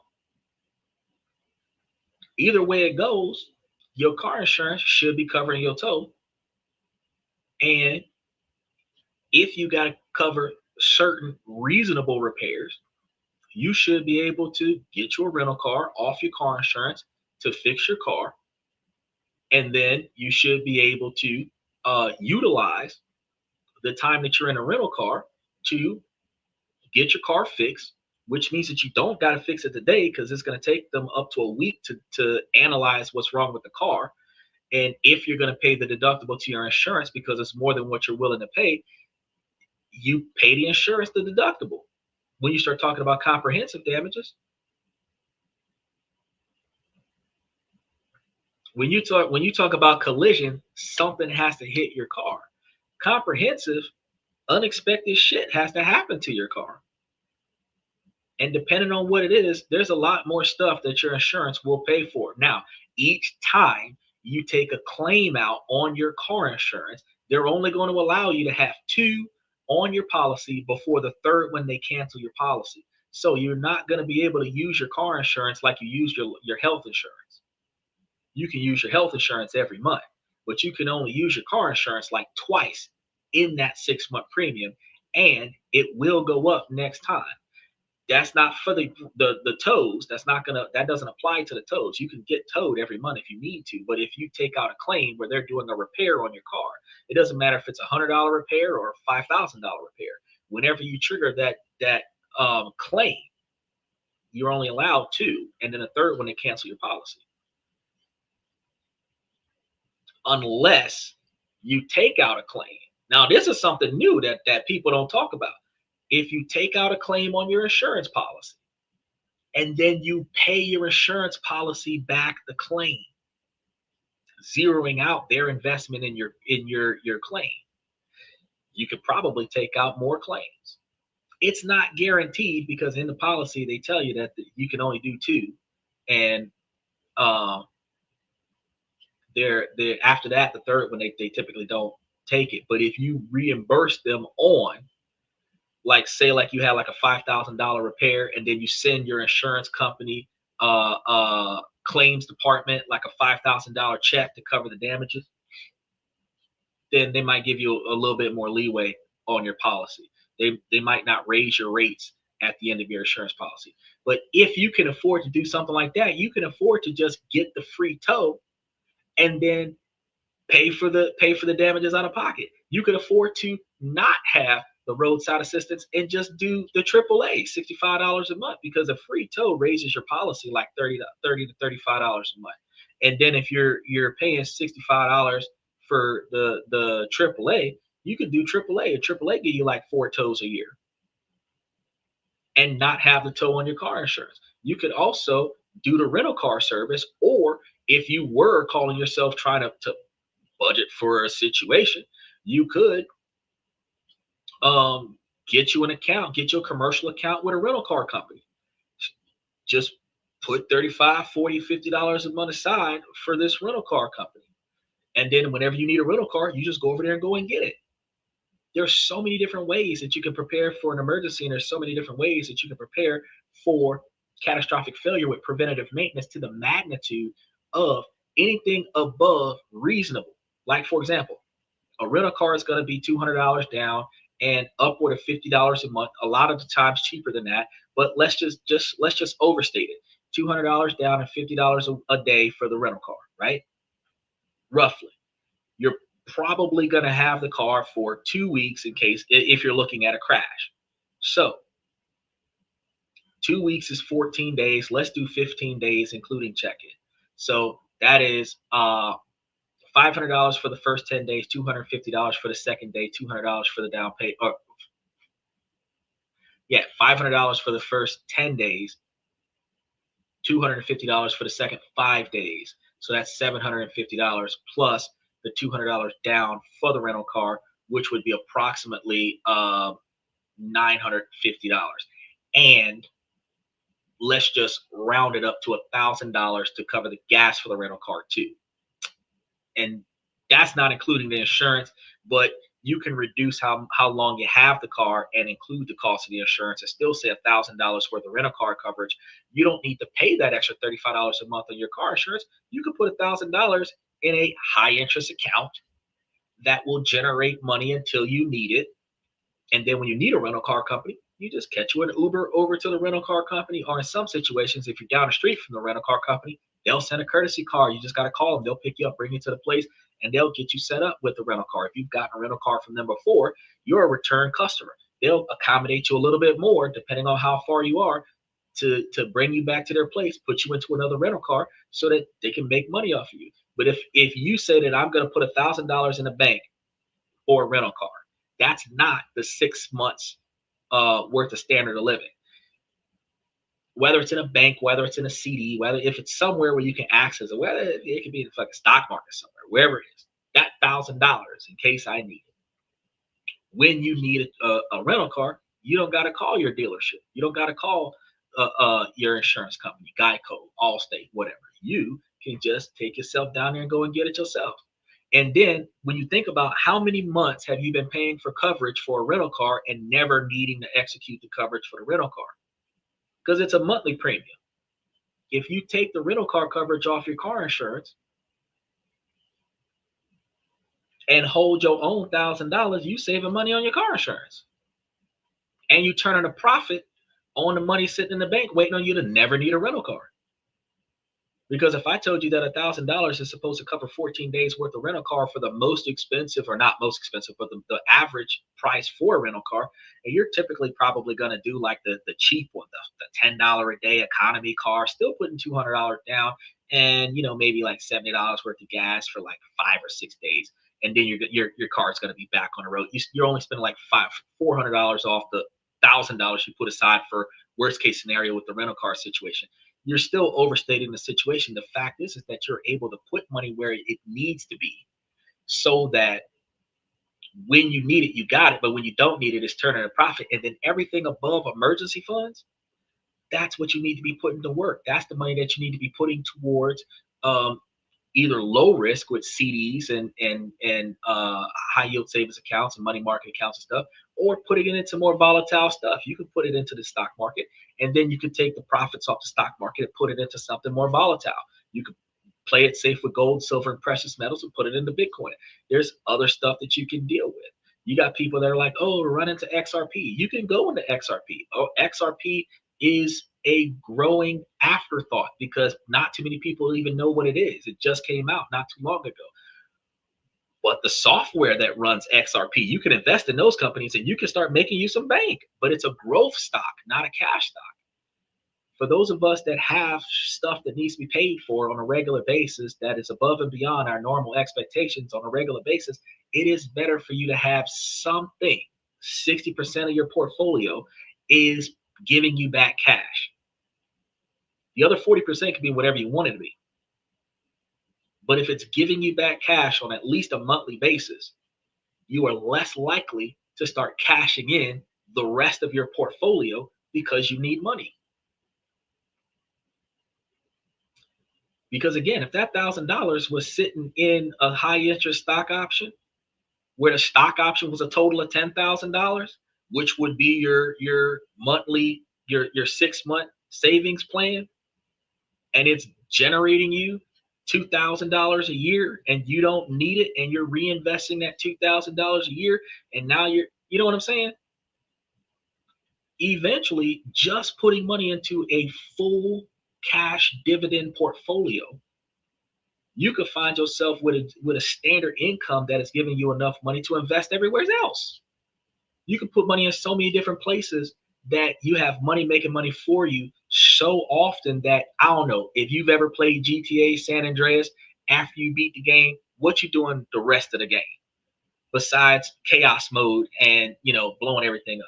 You are traveling around the map, collecting money, buying cars, tricking them out, buying different outfits, changing different clothes, just enjoying the game. You might go to the Vegas Strip and go to some of their casinos. You might go to different places, buy you an airport, buy you an airplane, go for a swim, buy you a jet. You'll spend less money robbing folks, or spend less time robbing folks and spend more money buying stuff straight up. You'll be because you got so much money in so many different places that you spend so much time stopping by all of these different places to collect your money so that you can spend your money. Ultimately, life is the same way. If you invest enough money in enough places, eventually you'll have more money than what you need, and you'll spend more of your time collecting your money than you would be trying to find money. See what I'm saying? And that is the idea behind this dynamic. So putting the money that you don't need to work, whether you're putting in manual labor and buying stuff in wholesales, garage sales, and everything like that, flipping stuff on stock markets, flipping stuff on eBay, flipping stuff on Facebook. You can go into real estate. You can do tax liens. You can do tax deeds. You can invest in legal aid and providing funds for legal aid and getting interest off of that. You can invest in so many different things, and then start traveling the world and invest in eco camping, eco tourism, eco medicine, you know.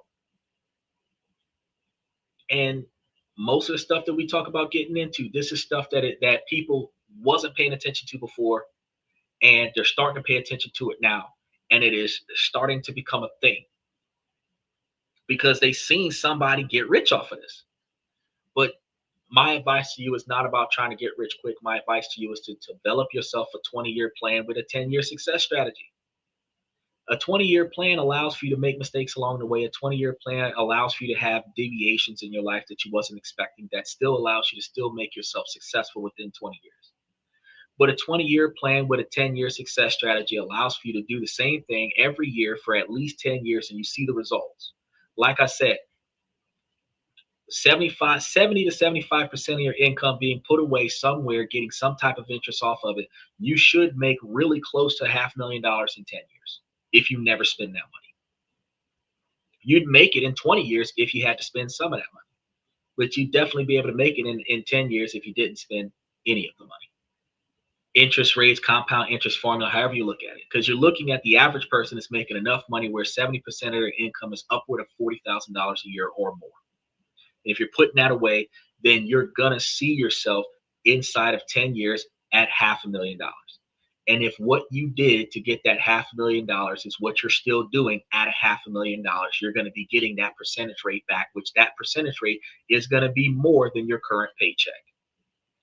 No matter how much you get paid right now, that method would get you more money back in 10 years than what you're currently making on your current salary.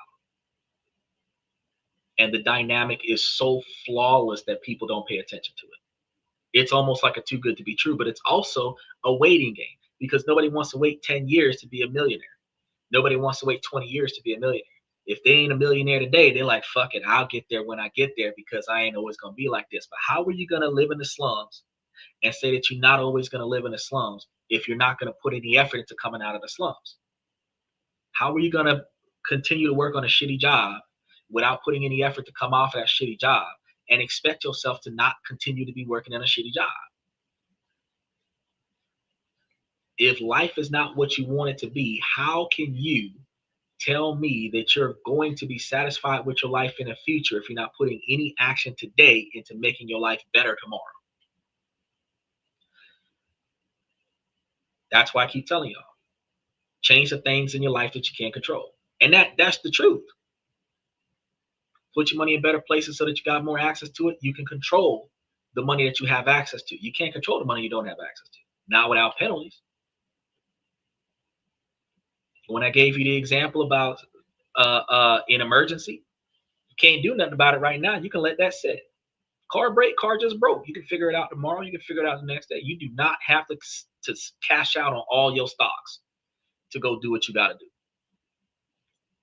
Some folks will say, oh, you might get audited. So from the time they decide to audit you to the time that they freeze your accounts is usually 30 to 90 days. They don't freeze your accounts first and then audit you. Okay, you got time to take your money out and put it in a safe. You got time to take your money out and put it in a safe in somebody else's name in a different storage unit where they can't come get it. You got time. You know what I mean? They don't freeze your assets first and then audit you. You know what I mean? So nothing happens in life that you didn't see this coming. You ignored it. And now you don't have enough time to react. It's an emergency now because you delayed before. If you are proactive about your life, there is nothing in your life right now that needs right now attention to it. You have stuff coming that if you pay attention to it right now, you can be prepared for it. And that's what today's show was all about, being prepared for it in a way where you can turn a profit till you need it. You remember what we said about paranoia? It is being overly prepared at the most inopportune time, right? Well, if you take that theory and say that you are overly financially prepared for disaster, and you turn a profit off of being overly financially prepared until you need the money. That's exactly what we're doing today. So with that being said, I really appreciate you guys for coming to tonight's show, especially for those of you that came late. Normally we start at about 11 o'clock Eastern Standard Time, which is 10 o'clock Central Standard Time. So stay tuned because tomorrow we're going to be talking about different countries around the world that we can invest in. And then we've got our Thursday and Friday show up there. You should see Saturday up there before Thursday. And Sunday is our questions and comments from the fans. And we're going to try to get closer to the top of the hour, 10 o'clock Central Time, 11 o'clock Eastern Time. So make sure that you guys take the opportunity to come and see us tomorrow. Hit that like and subscribe button. Hit the notification button because we don't always start on time, but we definitely go live every night of the week. And we've got a different topic for you that you could definitely benefit from, the way Dylan benefited from the information we have for today. So thank you one more time for coming to This and That. I'm your host, Xander, where we talk about this, that, and everything in between. And I'll see you guys tomorrow night.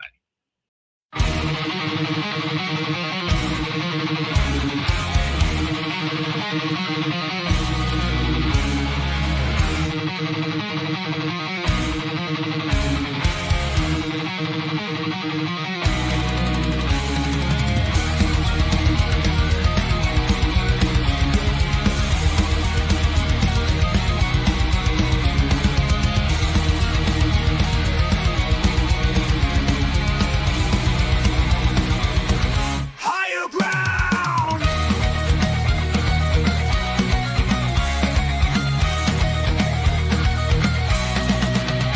Used to chase validation, now I validate myself. Building inner strength, putting doubt upon the shelf. No more unnecessary drama, no more wasted time. Climbing higher, constantly making my own climb. Standing on higher ground where excellence is found. My potential knows no bounds, raising the bar, breaking ground.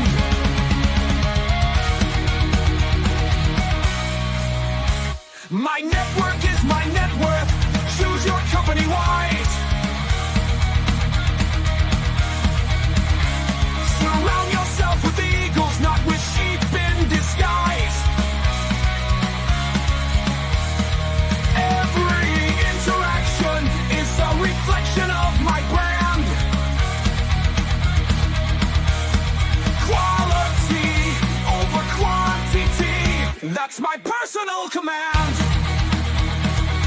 I'm not landing on higher ground where excellence is found. My potential knows no bounds, raising the bar, breaking ground.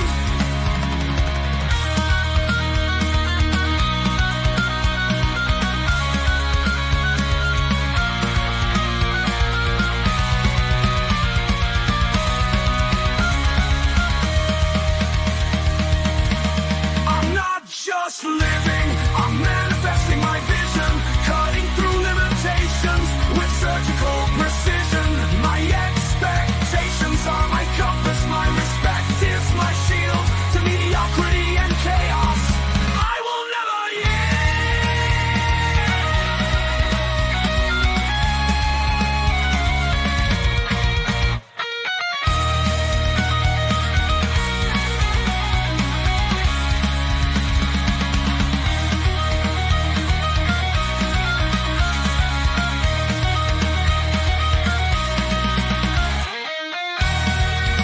I'm not just living, I'm manifesting my vision, cutting through limitations with surgical precision. My expectations are my compass, my respect is my shield to mediocrity and chaos. I will never yield.